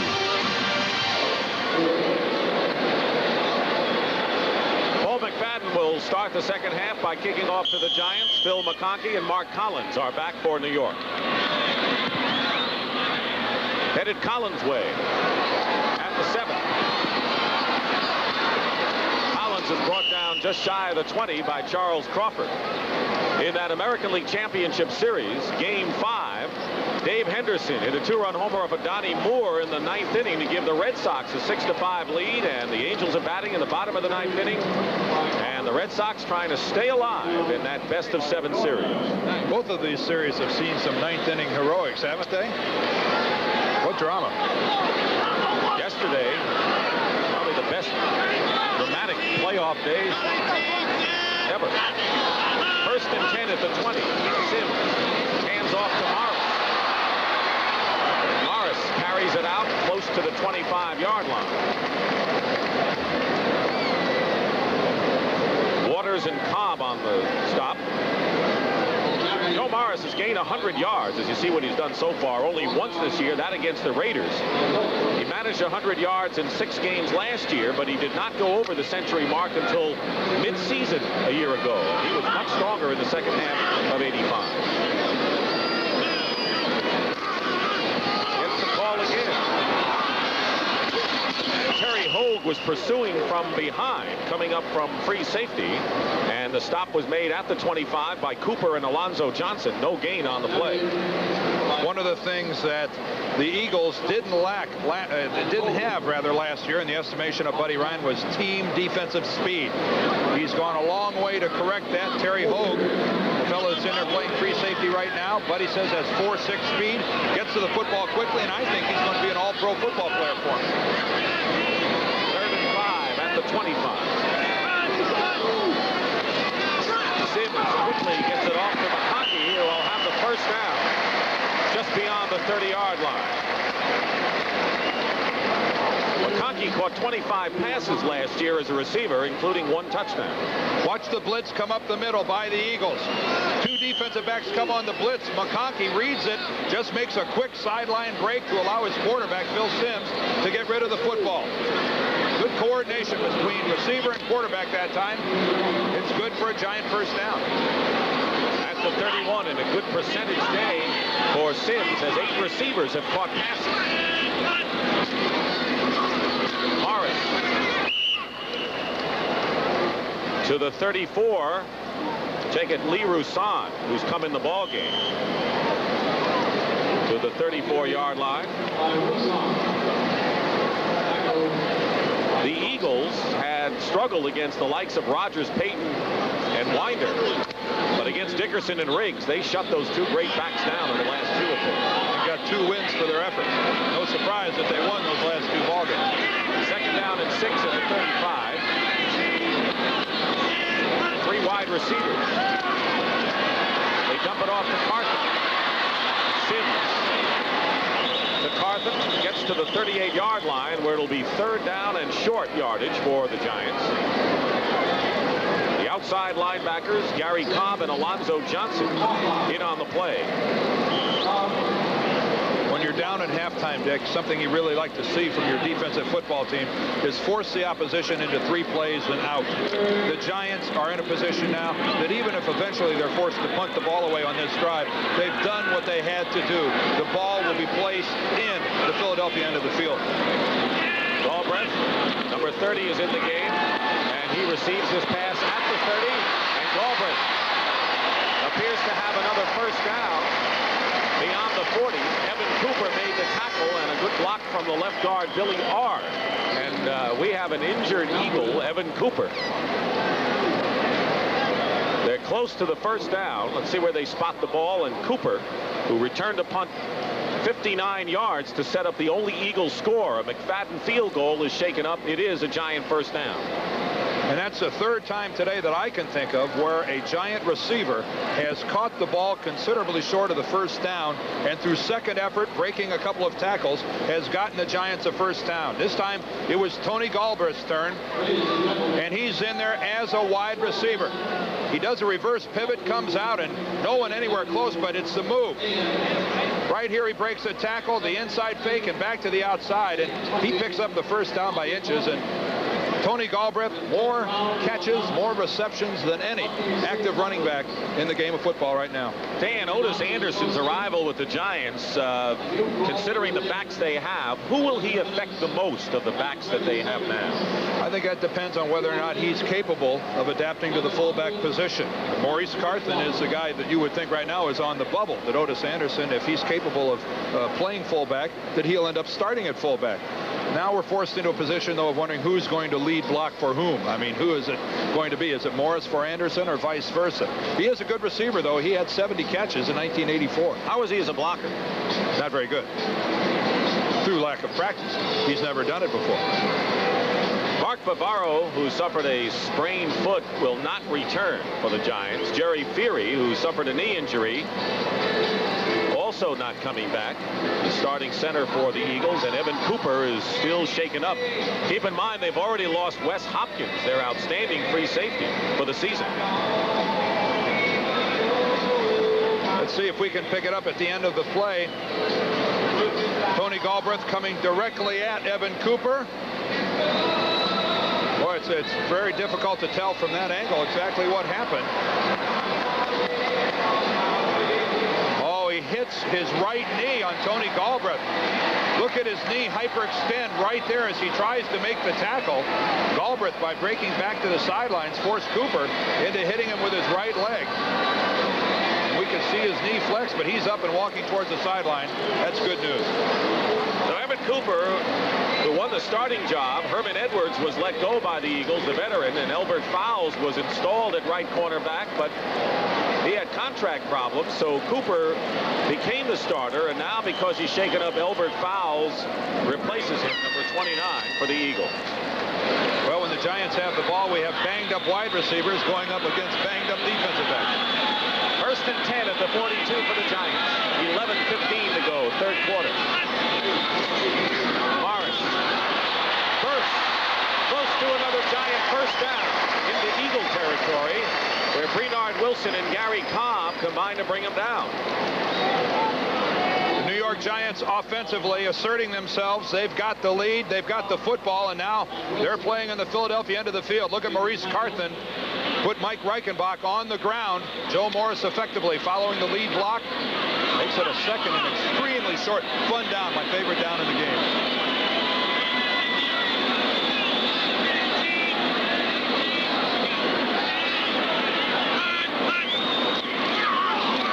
Morris, who has the first down. Greg Brown brings him down at the 46-yard line. We're seeing a lot of that same play. Morris left, Morris right, off of kind of a semi-Statue of Liberty move by Sims today. And what they're doing is pulling linemen out in front of Joe Morris because he's so good at making that cut. And look at this, a tie ball game. So the Angels, who snatched victory from the jaws of defeat last night against Clemens, and tied it up again, 6-6. First and 10 Giants on the Philadelphia 46. Sims up the middle as his tight end, Zeke Mowatt, and a fumble, and the Eagles may have it. Let's see who picked it up. Elbert fouls, recovered it, and it's going to be Philadelphia ball. Let's wait and see. The officials indicate it was a fumble. This may be replay material. Looks like that, doesn't it? The pass inside, caught by Moat. There's no question that he has the football. Well, we see the football is free. Very difficult to tell from that angle whether or not it came out before or after he was down, but no question it did come out, and Fowles comes up with it. Let's see if we can see it here. Moat turns upfield. Boy, they call it a fumble. Fowles recovers, and that's the first turnover by the Giants today. They're still talking about it down on the field. Now they've gone upstairs. As you can see, the walkie-talkie is in use. The umpire in consultation with the replay official again from the end zone. The hit by Cobb looked like he had it and fumbled it. It did from that angle. And that's the angle that the officials upstairs see. Now he's on the phone from the sidelines, Jerry Markbright, and you could tell by his face that he was told, wait a minute, we're still looking. Cal Lepore on the right, who came up to you, I know, before. I can't hear you. Oh, I can't hear you. The man down. Must be a long distance. Cal. Down. He said reverse it. Reverse it. You gotta repeat it so I can.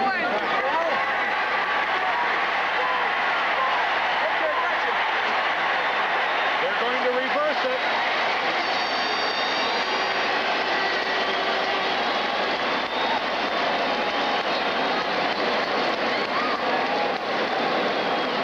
So the Eagle defense and the Giant offense come on. After further review, the runner is declared down. It's second down, Giants. Well, in other words, in essence, blew the whistle. The runner was down. They're saying no fumble, that the ball didn't come out until after Zeke Moat was on the ground. But did they blow the whistle? They must have. Yeah. So it's second down and 2 at the 38. That was a big turnaround right there.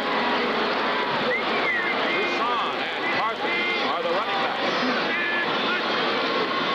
Roussan. First down, Giants. Byron Darby makes the tackle. First and 10 Giants on the Eagle 30-yard line. And Roussan giving Joe Morris a rest in good fashion. And the same play that Morris took for a touchdown. Chris Godfrey, the right guard, will pull and kick out. Carthen, the lead back, will come up, but Roussan is going to reverse his field and come back and make the play. A nice cut by Lee Roussan. There goes Godfrey inside Carthen, but look at Roussan make the cutback as the left side of the Giant line caved in the Eagle defense. Giants have had the ball for the first 6 minutes of this second half. First and 10 at the 30. Sims up the middle. And Moat tried to get it on the deflection, and Reichenbach was covering. Phil did his job. He got the ball to Moat. Very catchable. He just wasn't able to bring it down. 8:52 remaining in the third quarter. The Giants lead 14-3. Touchdowns both on the ground. Joe Morris for 30 yards and Phil Sims for 4. And the Eagles with a Paul McFadden field goal from 29 yards out. And the Giants have had the ball the entire third quarter.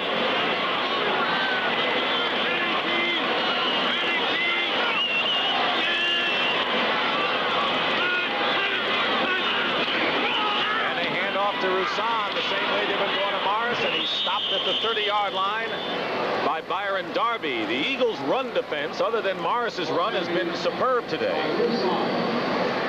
As we talked about at halftime, they were relatively short scoring drives. This is by far and away the longest drive of the Giants and their most effective, and it comes at a perfect time when you're trying to assert control. If they should score another touchdown in this situation, now you've really forced the Eagles into playing serious comeback football. Tough to do against this New York team. Ball's at the 30.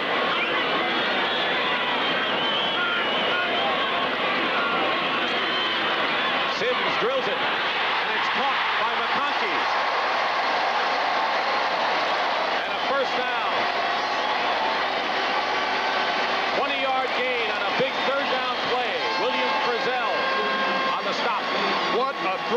Phil Simms. McConkey works to the outside. Here you'll see him make his break to the inside. Just a slant, but look at that rope. No arc on that football whatsoever by Phil Simms. A perfect pass to Phil McConkey. Yesterday in practice, Phil Simms told us that the Giants have been afraid to make a mistake. They've been too conservative. You think they're out of that mold now or not? A touchdown on this drive, I think, will put them a long way to get out of that mold. Joe Morris back in, running back. At the 10-yard line. First down, Simms. Touchdown, Solomon Miller.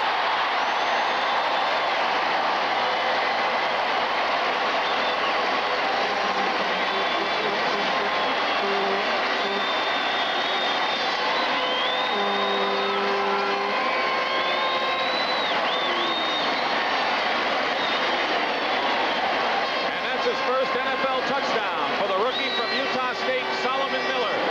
And the Giants lead 20-3. You'll remember that one. Allegre looking for the Giants' 21st point of the day. He's got it. Phil Simms threw to Solomon Miller like a quarterback who has confidence in where he's going to throw the football, and he knows it's going to be caught.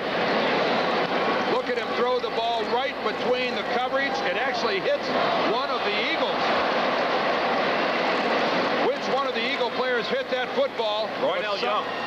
But Solomon Miller there alertly comes down and makes a Phil Simms pass that could have been an interception. He turns it into a touchdown.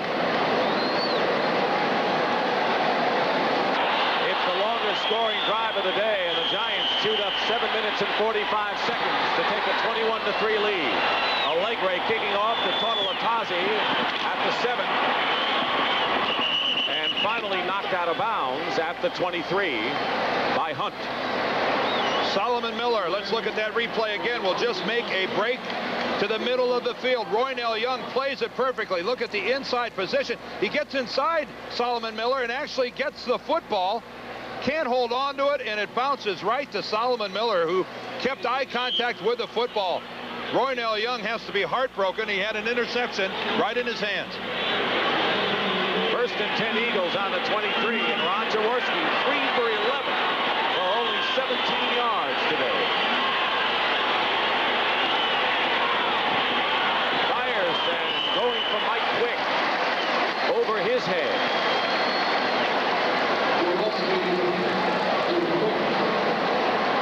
We're in the top of the 10th at Anaheim. The Red Sox and the Angels tied 6-6. The Angels win, they'll go to the World Series. If the Red Sox win, they go to a 6th game in Boston. That time Mike Quick made a break for the inside of the field. Ron Jaworski was under the impression that he was going to break towards the sideline. Threw it accordingly. No chance for completion. 2nd and 10.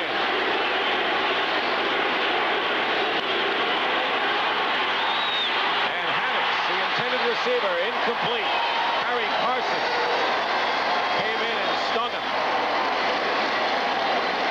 You give the Giants defense a 21-3 cushion, you're in a lot of trouble. And there are just too many players on this Giant defense that are capable of making the big play.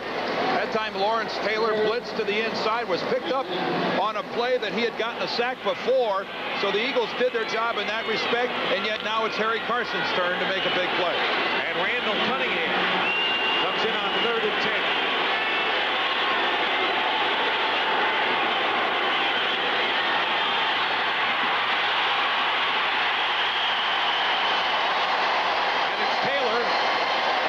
His 4th sack of the game.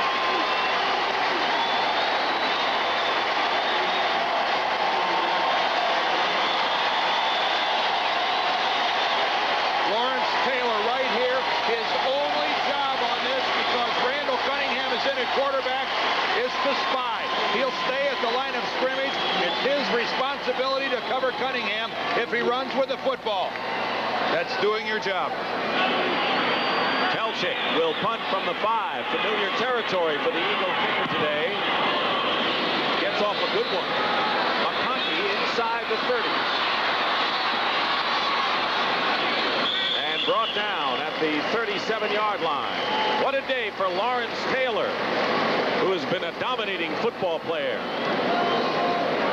Sunday on CBS Sports. Another big day for Lawrence Taylor. In the background, Randall Cunningham walks off the field. The emotion of the moment. It must feel good to know you're that good. And they've got depth at every position, it seems. They've just been taking turns, Dick. Carson the play before, that time Lawrence Taylor. First and 10 Giants on their own 38. And Otis Anderson in the ball game to get some work out of bounds. A lot of people wonder why Otis Anderson isn't wearing number 32, the number he wore with the Cardinals. But that number was retired by the Giants. It was worn by a tackle, by the way, Al Blozis. Back in the World War years, he was killed in action in World War II in 1945. And in those days, tackles could wear low numbers like 32. That's why Otis Anderson has to settle for number 24 for the Giants. I think this is an intelligent move by Bill Parcells. Get him in the game. You've got the lead. Break the ice. Let him get some work. Morris in motion, 2nd and 6. Sims, wide open, Moab. First down in the Eagle territory, the 38. 21-yard gain. And the Giants' other tight end goes to work. Joe Morris is in motion as a wide receiver. Zeke Moab, just the inside release off of Alonzo Johnson. And a blown coverage, I would have to think, by the Eagles, as no one in a white shirt anywhere within 3 or 4 yards of Zeke Moab. Came back with impact against the Saints with 4 catches 2 weeks ago. He has 3 so far today. First and 10 at the Eagle 38.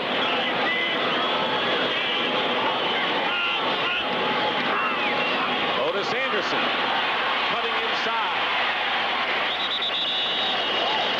To the 32, Mike Reichenbach and Bernard Wilson on the stop. And one of Bill Parcells' buddies, no, he's not a Giant coach. He's still coaching Indiana basketball. Bob Knight here at Giant Stadium, standing behind the Giant bench all the way near the wall. I think he could afford a smile, what with the Giants having a lead. Pretty tough for him to be on the sidelines anywhere without some intensity. And a nice hand for Otis Anderson. He comes off these fans here in New York, they want him to perform and perform well so badly. 2nd and 4 at the 32.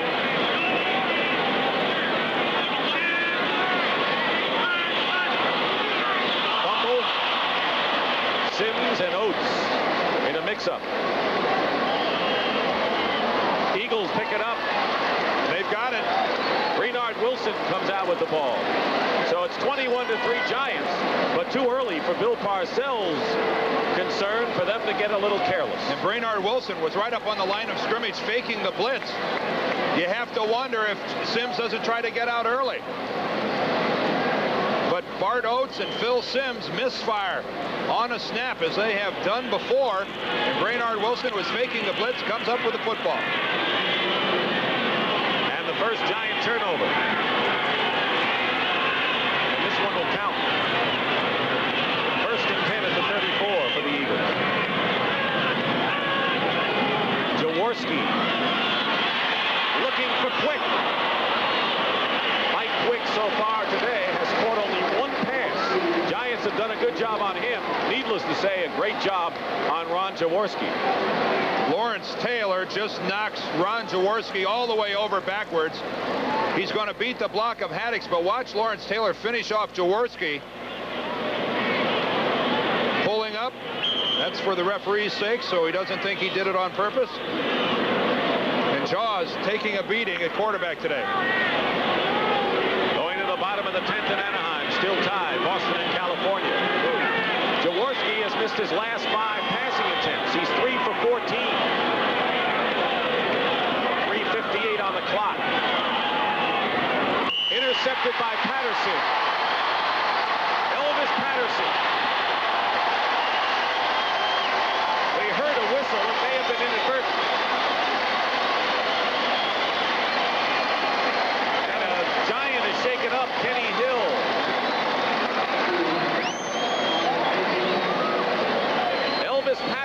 with an interception, and Kenny Hill is shaken up for the Giants. Well, we all heard a whistle. I don't know where it came from, maybe from the stands. Spagnola was the intended receiver. It is an official's timeout, apparently. Elvis Patterson lined up one-on-one on Michael Quick.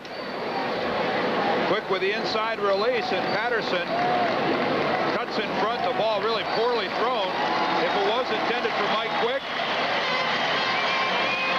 the whistle, well, we've been informed that the whistle did come from the stands. It wasn't one of the officials down on the field. And Kenny Hill is up and running off the field. So good news there for the Giants. And Dan Ron Jaworski threw an interception after 104 passes without an interception. And Patterson picked it off for the Giants. That is his first of the year. He led the Giants with 6 a year ago. And a rough afternoon for Jaw. Well, the Giants turn it over and the Eagles give it right back. 3:49 remaining. Third quarter. First and 10 Giants on the Eagle 21. Otis Anderson slips. Helped a little bit by Mike Reichenbach. And down at the 18-yard line. 21-3, the Giants lead the Eagles. No score after one period. The Giants led 14-3 at the half. Joe Morris in this situation being used really as a wide receiver. He's coming out of the backfield, flaring out, and actually being used as a wide receiver because of all the injuries to the Giant wideouts. Second down and 7.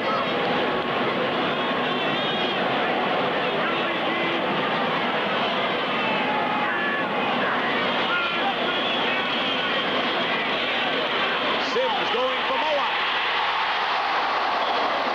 It looked like he had it. Alonzo Johnson with good speed was downfield covering, but Mowat had a beat. Well, that's the second touchdown pass of the day that was dropped by a Giant receiver. Remember the one that McConkey dropped? This time Phil Simms with another perfect throw. Only this time it's Zeke Mowat's turn to drop the football. Nice touch on the football. Lays it right into the hands of Zeke Mowat, and he just plain drops it. Phil Simms, he thinks he's got it right there. Oh, come on. Well, he's got another shot at it. On 3rd and 7 with exactly 3 minutes to go, third quarter. Inside handoff to Galbraith. Almost lost the ball. Nearly had it stripped away. It was Drake Brown who brought him down. Close to a first down. And time is called. Unusual play. Galbraith, normally a receiver out of the backfield. And it is a Giant first down. The last couple of times, Tony Galbraith has been doing his Gale Sayers impersonation out here on the field. Tony's not a young guy, and yet, boy, he is really putting some quick footwork on the Eagles out on the field. Dick Stockton and Dan Deerdorf, Giants Stadium. The Giants leading 21-3 with 2:29 remaining in the third quarter, trying to win their 5th in a row for the first time in 16 years. Just outside the 10, Morris gets squeezed for a loss by Reichenbach.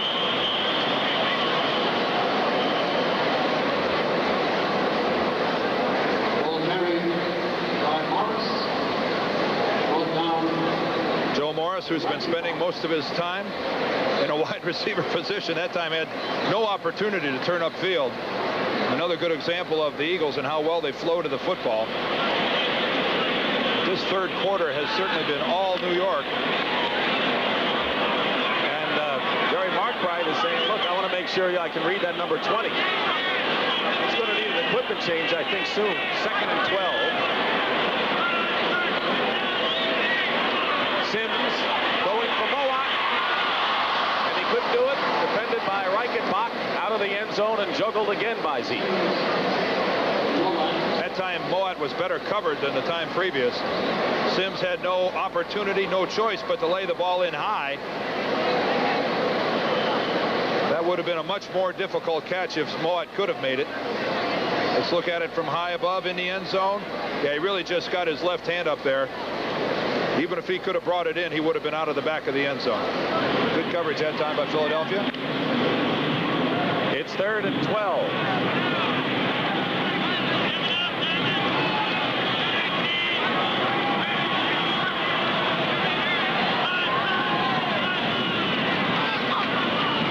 Roussan.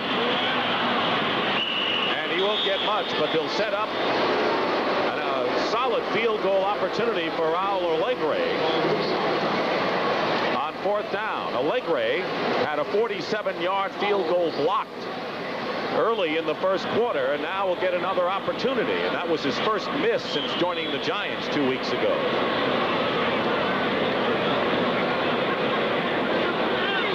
Jeff Rutledge will do the honors as the holder. This will be a 30-yard attempt for Alegre.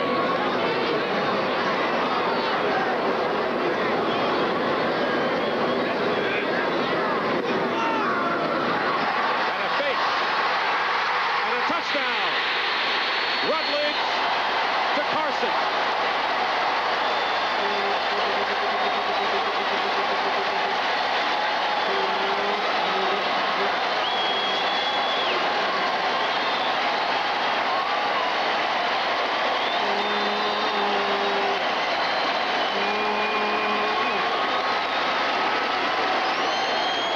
Well, I guess not all the tricks were out of the bag in Bill Parcells' quarter. For the touchdown on field goal formation, and the Giants lead it 27-3, his second NFL touchdown. And now Alegre.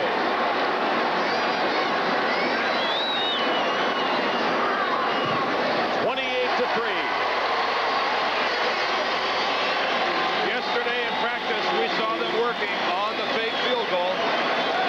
They've got a flag down out there on the field. It's against the Giants, and so Alegre will have to kick it again. We saw them working on the fake field goal during practice. Bill Parcells said, what the heck, this is the second time now we've been penalized on an extra point. Let's get the call. Number 60 on the offense. Free kick. That's Brad Benson. But on the fake field goal that we saw them working on during practice yesterday, it was Lawrence Taylor who was the receiver, and I guess seniority won out. Taylor plays the one wing back, Carson the other. It was Harry's turn. And Parcells says, you know, Taylor has real good hands. That would be a good play for us. It was a good catch that time by Harry. A 30-yard conversion is good. And the Giants lead the Eagles 28-3 with 40 seconds to go in the third quarter. Jeff Rutledge is the holder. He'll put the ball down and bring it right back up. The Eagles at this point in time have no idea fake is underway. And this is a pretty good catch by Harry. Got the gloves on, got the tape on the knuckles. He says, what the heck? I'll make the catch. Harry Carson with the touchdown. The Giants with the big lead. And when they put his picture up on the message board, the crowd chanted, Harry, Harry. That's for Carson, who scored the Giants touchdown. Total Akazi on the return brings it up to the 29-yard line for an NFL Today report. Here's Brent Musburger in New York. Brent? All right, Dick, San Francisco is ahead of Minnesota. It's 24-17. Back to throw is Jeff Kemp. He has 328 yards, and it's intercepted by Carl Lee. The Vikings with a chance to upset the 49ers right now. Fourth quarter, let's go back to Dick Stockton in the Meadowlands. Thank you, Brent. And the Vikings coming back after their shutout loss to the Bears last week in the game. 1st and 10 at the 30 for the Eagles. Fired. He's strong, and he'll get a first down right around the 40-yard line. Herb Welsh and Harry Carson make the tackle. Gain of 11. Well, if the Giants can keep this up, they'll find themselves in a tie for first place in the NFC East. They had not scored 21 points in the last 4 games. They scored 28 in a losing cause to Dallas in the opener, 31-28, and this is their best scoring output since. That's the end of the third quarter. With the score, the Giants 28 and the Eagles 3.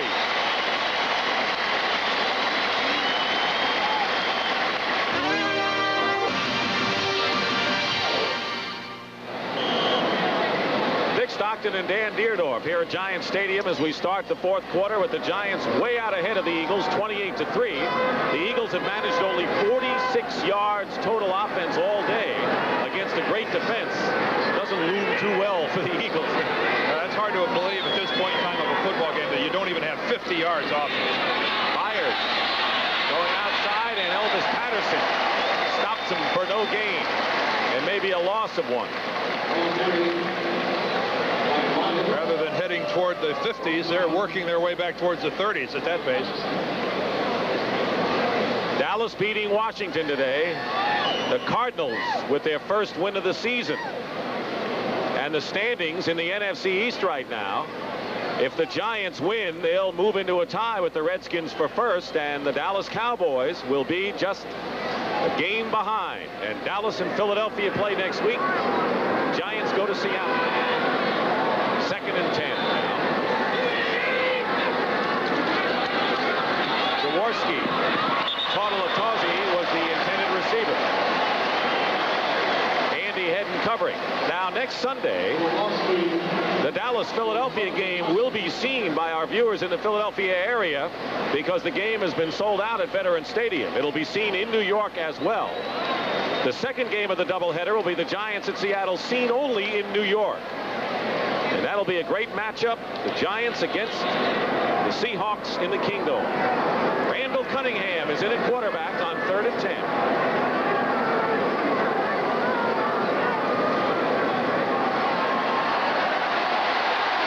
He's been under siege all day.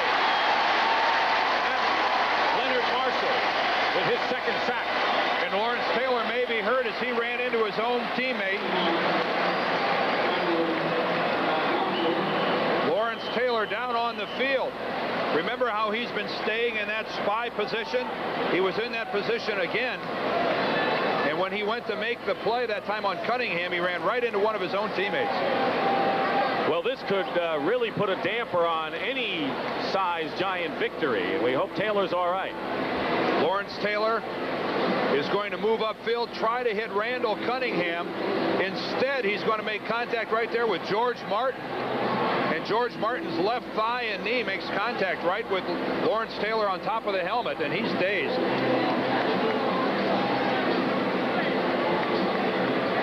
Taylor is having a fantastic year. So is Carl Banks, the other outside linebacker. But Taylor really the heart and soul of that group. Anytime it's a blow to the head, real sign of concern. You pointed out earlier, the injuries to Parcells' Giants so far have been to the skilled offensive people this year.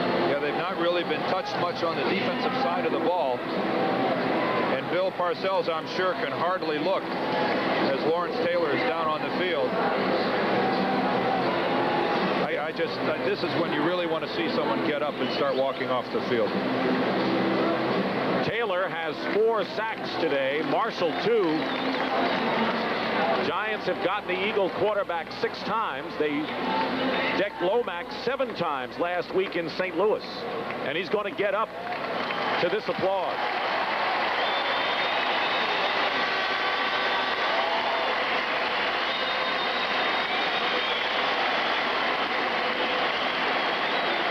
Well, a little rubbery at the knees, but walking under his own power, Lawrence Taylor heads to the sideline.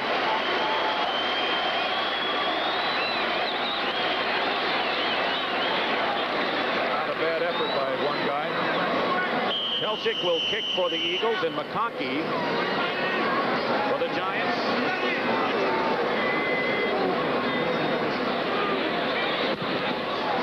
End over end.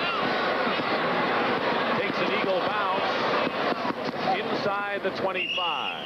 And will return to Giant Stadium after this word from your local station. CBS Sports coverage of the National Football League is sponsored by Subaru and the Subaru XT, the Sport Magazine Super Bowl MVP Award. Bud Light, everything else is just a light. And by the American Express card. Don't leave home without it. Here at Giant Stadium, Lawrence Taylor was wobbly leaving the field. Pinched nerve for Lawrence Taylor. He's expected to return to the game. I don't know why at 28-3.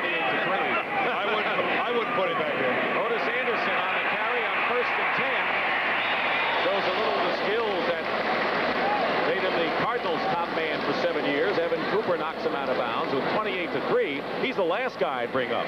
As you look at the Boston, California score, top of the 11th in Anaheim. One of the things that Otis Anderson does so well is he likes to deliver a blow to the defensive back when they come up to try to make the tackle.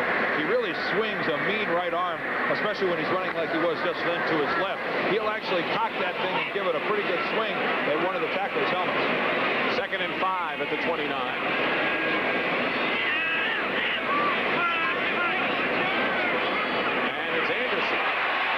Anderson is a first down and more.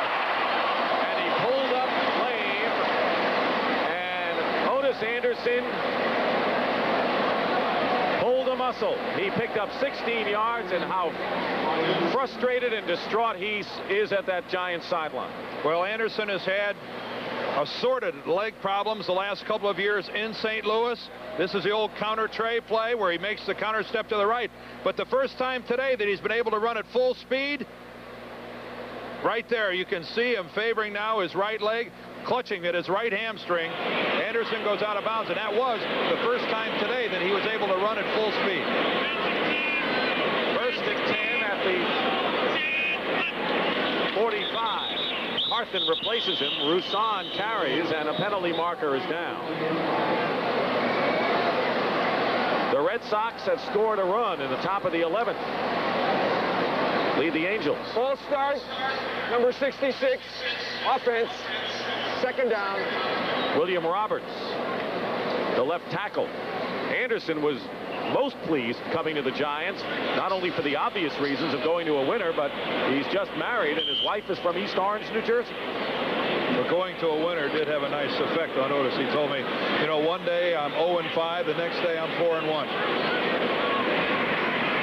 1st and 15 at the 40.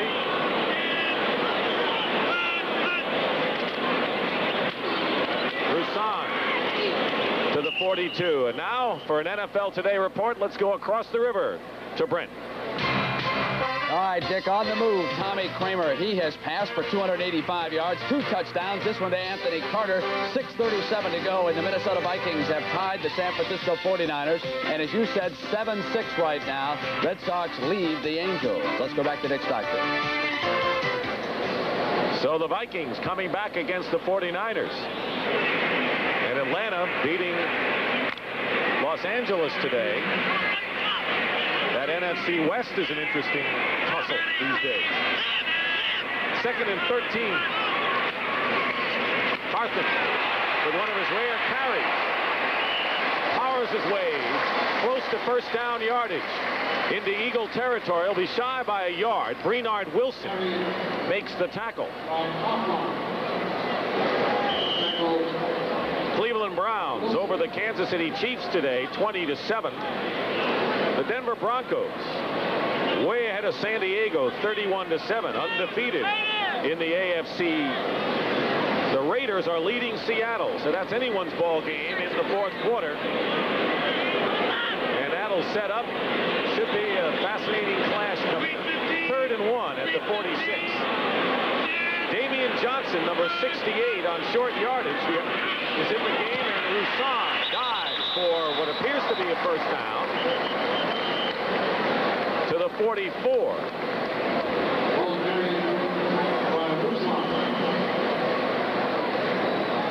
Everybody's doing it, putting the big man in the backfield. That time the Giants put Damian Johnson, number 68, as their lead blocker. Johnson, a guard. And we're going to have a measurement right now to see whether Roussan has the first down with 12:31 remaining.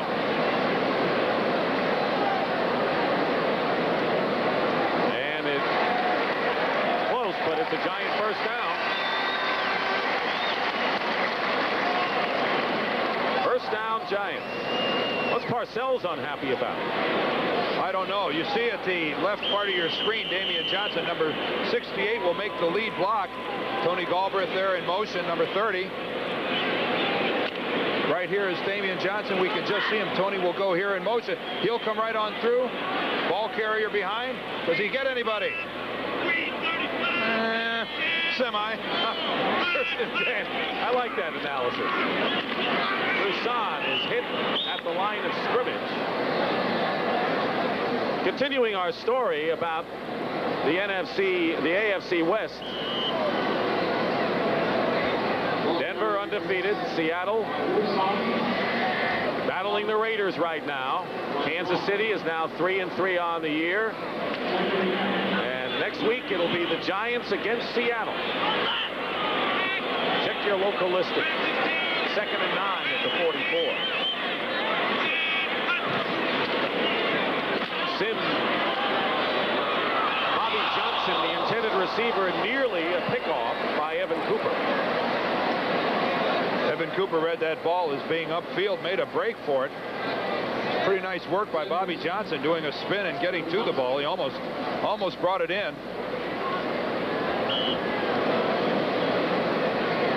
Taylor, who could come back but likely will not. They don't want to risk him in a 28-3 game when the Giants are really going into the heat of their schedule coming up in the next 3 games. And with a pinched nerve like that, Dick, it's rest that really makes it better, really nothing else. So it would be wise to keep Lawrence Taylor out of the ballgame.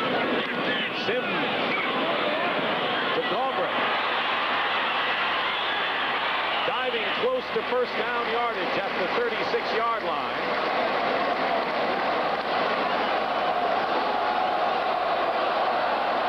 It'll be 4th down, and the crowd wants the Giants to go for it. It is 4th and actually 2 yards from where we see it. We're going to call a timeout, Parcells said.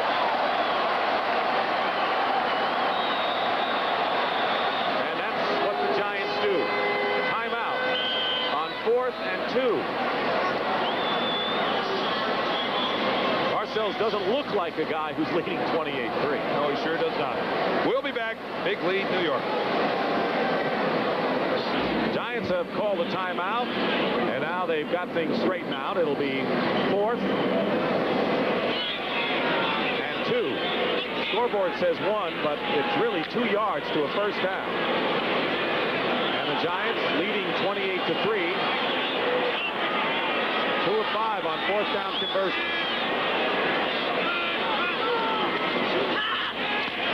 Sims going deep for Roussan. He's got it. Touchdown.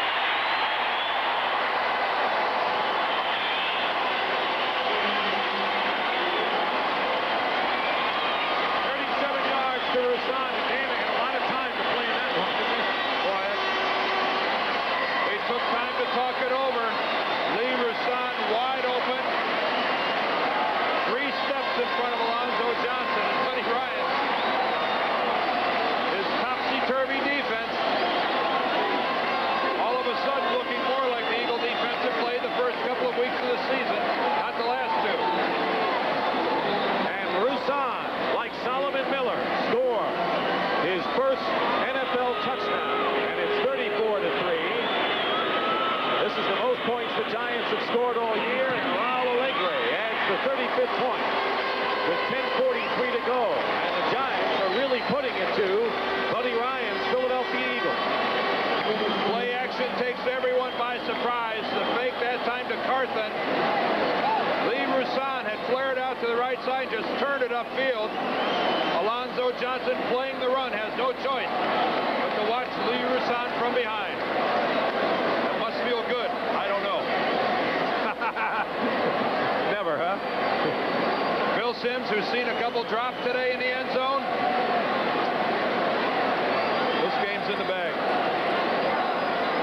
And for Buddy Ryan, his improved defense isn't going to look good in the numbers after this one.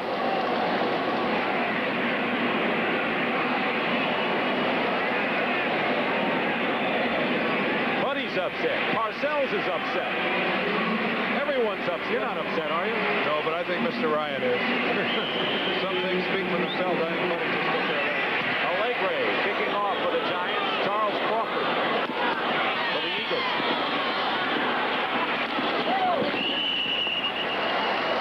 We had no score after one quarter, and the Giants scored 14 points in each of the second and third quarters and one touchdown here. Tonight on CBS, 60 Minutes features a story on a happy little American boy who used to be a starving little African boy. A Midwest couple saw him on 60 Minutes and went and got him. Then it's the award-winning series Murder, She Wrote, which will be followed by the TV movie Circle of Violence, a family drama starring Tuesday Weld and Geraldine Fitzgerald. That's all tonight here on CBS. Jaworski stays in there for the Eagles. Takes the punishment. And a flag down. Spagnola, defended by Banks, and apparently was interfered with. Bottom of the 11th, the Red Sox lead the Angels now, 7-6. Pass interference, number 58, defense, automatic first down. First down, Eagles. They appear to be getting more first downs by penalty than by the normal course of things this year. 5 first downs, 2 of them by penalty, so I'm close.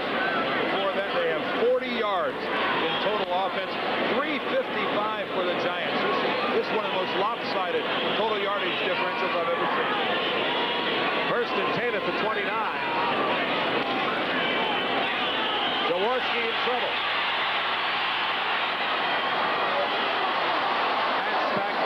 They have made an amazing catch at the 42-yard line. He did for 13 yards. What a great play in a rout here by John Spagnola. Jaws under pressure, has to leave the pocket. He'll float out to the right. A fine throw on the run, but Spagnola's going to spear this with one hand. Up into the air, takes his eye complete, doesn't have any idea where it is, and then pulls it back in with his right hand. Concentration on the ball. Think we'll see that in some highlights tonight? I think a very good chance. First and 10 at the 42 with 9:40 remaining in the fourth quarter. Haddock gets nothing. Jim Burt on the stop. And they have to separate some of the players, Spagnola and Lawrence Taylor. So Lawrence Taylor indeed came back into the game. Well, I think he just wanted to come in and tell John what a fine catch that was last time around. I don't think these players get enough credit for being the true sportsmen that they really are. Worst passing day for the Eagles was back in 1936, and they're matching that. Second and 10 at the 42.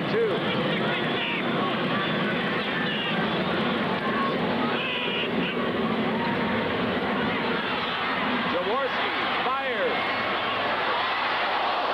It was intended for Kenny Jackson and fell just between everyone else.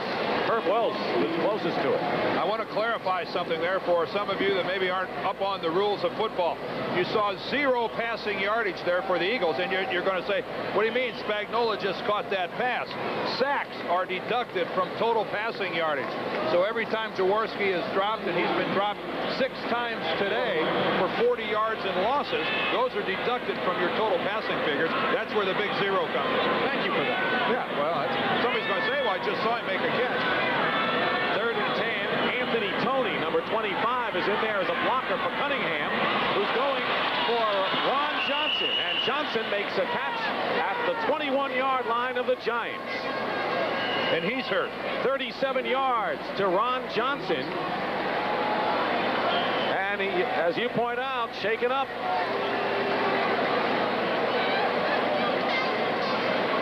All of his catches this year for Johnson have been for either a first down or a touchdown. Randall Cunningham gets inserted into the football game and really under difficult circumstances repeatedly. This is the second time we've seen him make a superior throw, that time to Ron Johnson. The Eagles trying to get a touchdown. What a A beautiful picture of the moon. That's as it looks. That's live at Giant Stadium. Dick Stockton and Dan Deerdorf here. Darkness in New York. We have 8:48 remaining in the fourth quarter. The Giants winning big. Eagles have a 1st and 10 on the Giant 20 following that 37-yard catch by Ron Johnson. Jaworski with a lot of time for a change. Running out of it.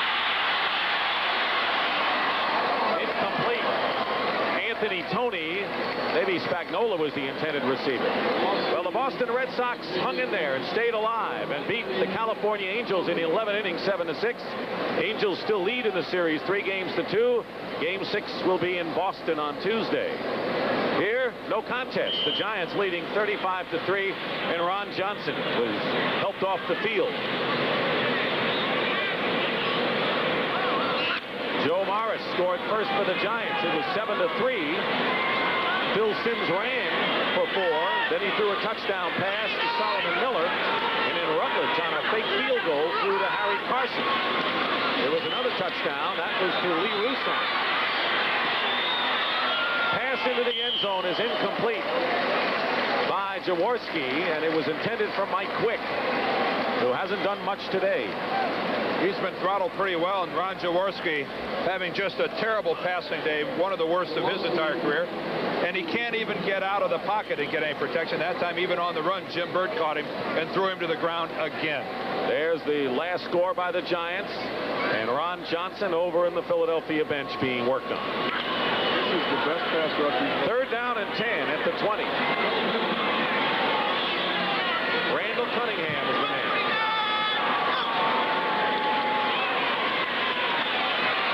Cunningham sees some room to run. He's at the 10 and out of bounds inside the 10. That'll be enough for a 1st down for the Eagles. And for an NFL Today report, here's Brent Musburger. What do you got, Brent?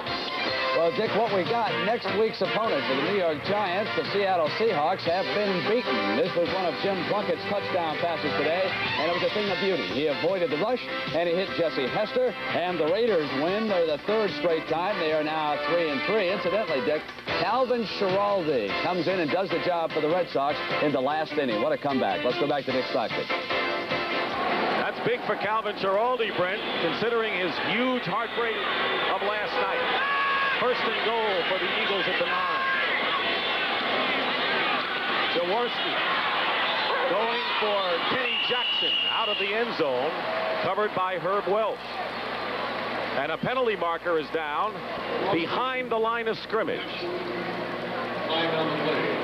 Personal foul, sorry. Yeah, that's going to be a roughing the passer call. Jaworski is going to have to spend some long hours in the hot tub after this ball game. He's been beat up and roughed up pretty good by the Giants. That time a little too much after the whistle. He had already suffered 2 concussions coming into this game. Personal foul, roughing the passer, number 70, defense, 1st down. Leonard Marshall in the middle of the screen, working against Tom Gillespie, comes off late. Oh, I don't know if he hardly even made contact. Carl Banks, the linebacker, is actually who dropped Jaworski. Leonard Marshall just seemed to run on by and graze him. 1st and goal on the 4. 1st down on the penalty. Keith Byers. Forget it.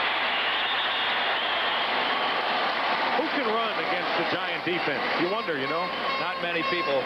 They just get to the football so well, and they have so much pride. You know, this is very interesting to me. We're under 8 minutes left in the ball game. The Giants are up 35-3, and yet look at the defensive team that is on the field right now. They don't want a touchdown.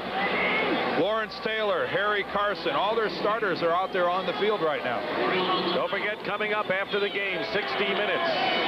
Giants defense has not given up a touchdown in the last 11 quarters. It is 2nd and goal, back at the 5, loss of 1 on the last play. Keith Byers will lose some more. Jim Burt and Elvis Patterson. This Giant defense is ferocious. And they'll go against Seattle, and you want to talk about a good running back. Kurt Warner, who led the AFC in rushing coming into this week, will go against that defense next week. And Kurt Warner, in that situation, might have had a tendency to take it upfield a little quicker than Keith Byars. Keith Byars tried to get to the corner, and I think that while he might have gotten to the corner against some collegiate teams at Ohio State, it's going to be a little tougher in this league, and he didn't have a chance of rounding the corner on that play. Philadelphia's all touchdowns have all come through the air this year. Today they have nothing. Randall Cunningham in there. 3rd and 9. Throws. Incomplete. Broken up by Terry Kennard, intended for Mike Quick. And it's 4th down. The Eagles will go for it to try to get on the board touchdown-wise. Cunningham from under center just moves a little bit because of the Giant blitz. And this really isn't a situation where you can say that the Eagles are playing all that badly. That is just a fine defensive play by Terry Kennard as Cunningham thought he had a touchdown when he released it. Good play by Kennard. It's tough to get on the Eagles for playing bad football, Dick. The Giants today are just making all the big plays. 4th down.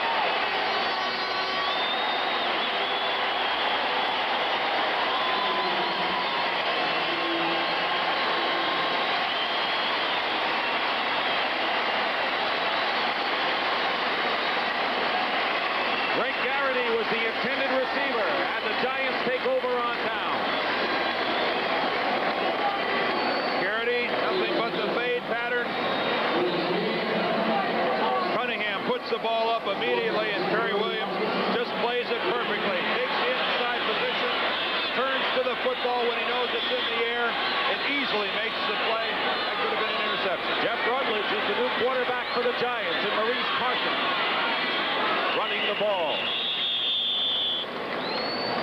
You think it meant a lot to these guys that they didn't let him get in the end zone? A prideful group of men. Not to mention extremely talented.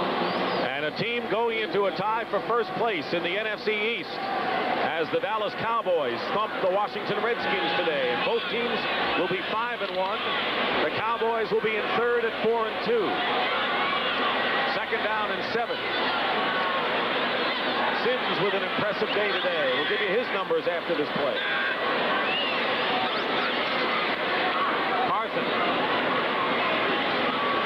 A penalty marker is down. For an NFL Today report, we're going to delay that.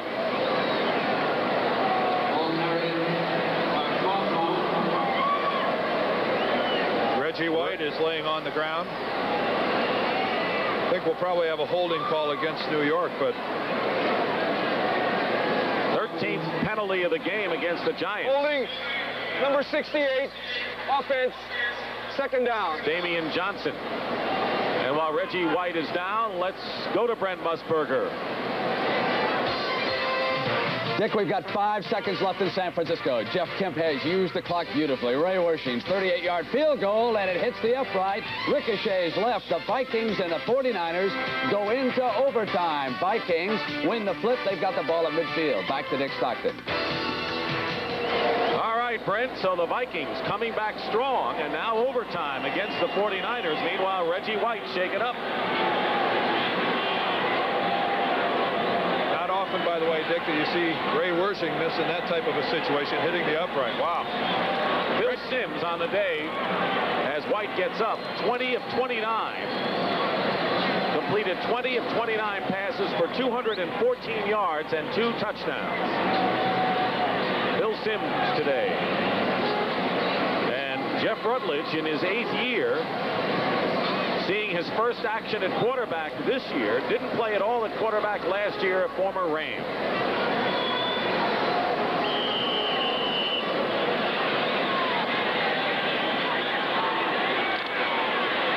Hostetler, the third quarterback, is in the game as a wide receiver. 2nd and 13.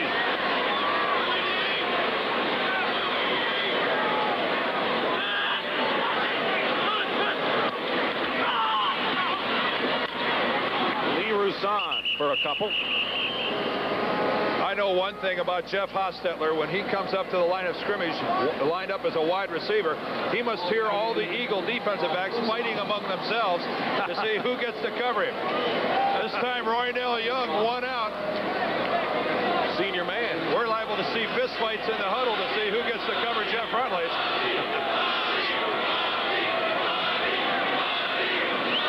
All right, now in the NFL, we have 2 unbeaten teams, the Chicago Bears and the Denver Broncos. All that's left. Giants will win their 5th in a row. 3rd and 11. At the 9. Roussan. And Lee Roussan. Shy of a first down. Andre Waters making the tackle.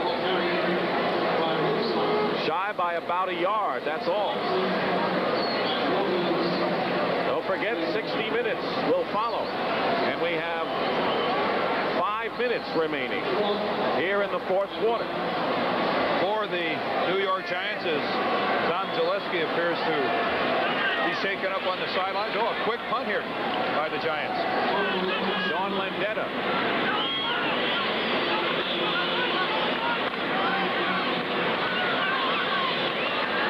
Junior Tartalatazzi goes back. Evan Cooper had handled those chores until now. Tartalatazzi's never been a punt returner in the college days or in the pros. And he won't pick one up here. The kick is down at the 42. All right, on our way back to Giant Stadium for the completion of this one. Doubleheader next Sunday on CBS, 12:30.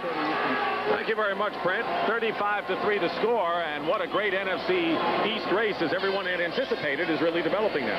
What was a surprise to me today was the way that Dallas handed it to Washington. I think that was somewhat of a shock. I really like the Washington Redskins. But boy, now it's all knotted up. And this Giant ball club, what's this now, 5 in a row? How do you figure teams coming back? Minnesota, after losing to Chicago, comes back strong. Overtime against San Francisco. Philadelphia could do that, too, against Dallas. Oh, I don't think there's any question. This Philadelphia ball club is a lot better than the scoreboard is telling us today. They're going to be a factor in the race. They're certainly not going to win it. They're not going to go to the playoffs, probably. But they are a good up-and-coming ball club, and they're capable of beating anyone in this division. And they hit hard.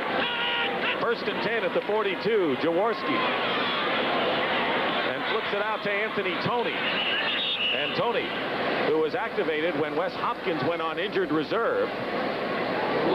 2nd-round draft pick, Eric Dorsey on the tackle. So let's take another look at the standings in the NFC East. And the Redskins, with their first loss, the Giants will be tied with them.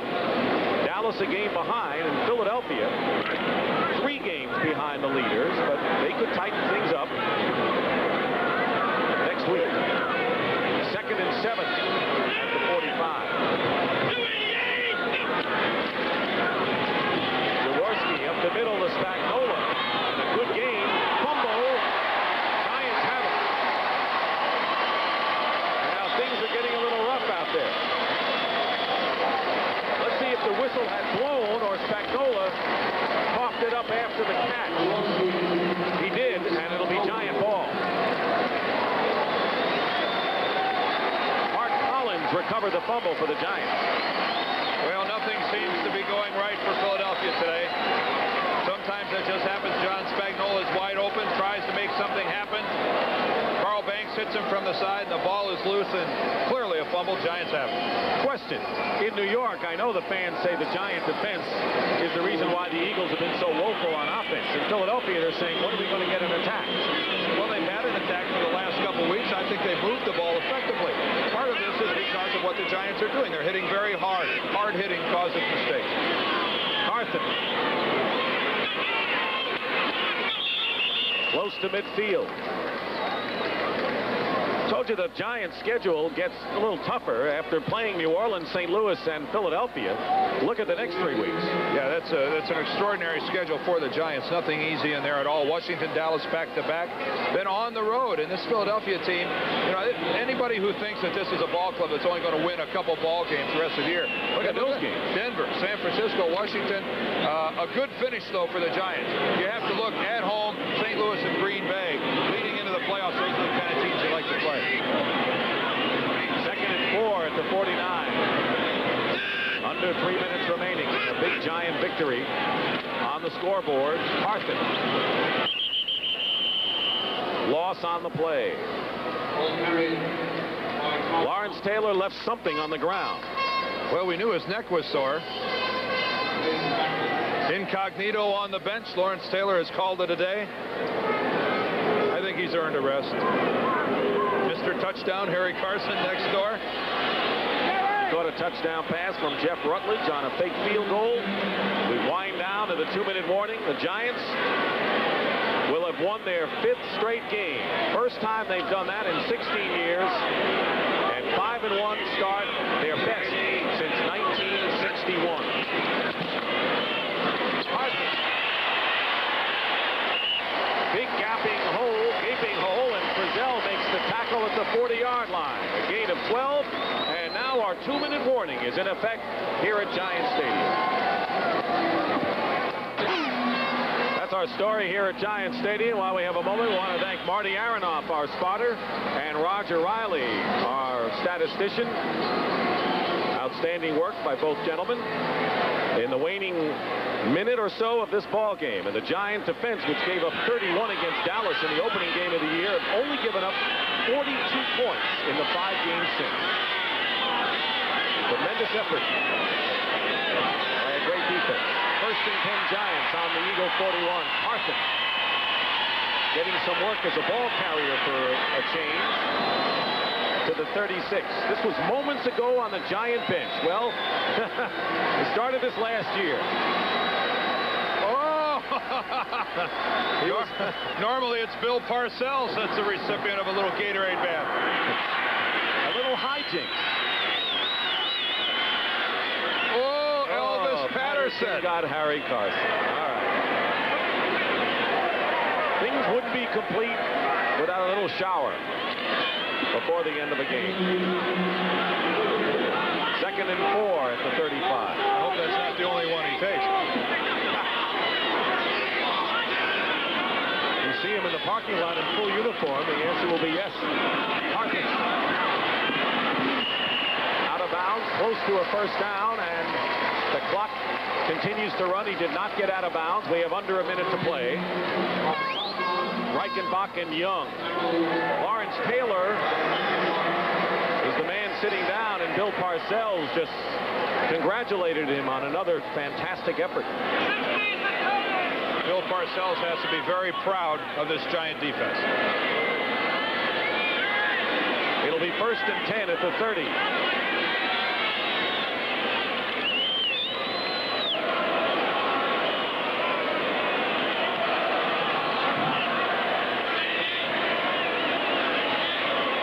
Welcome those who saw the San Francisco-Minnesota game.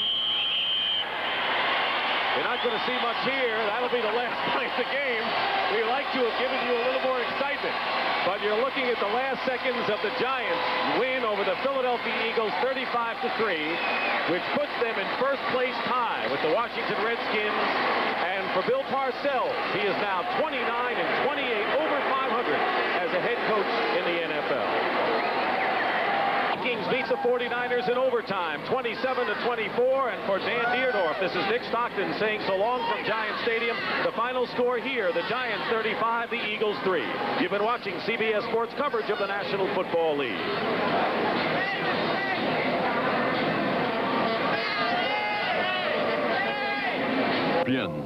You look to CBS Sports.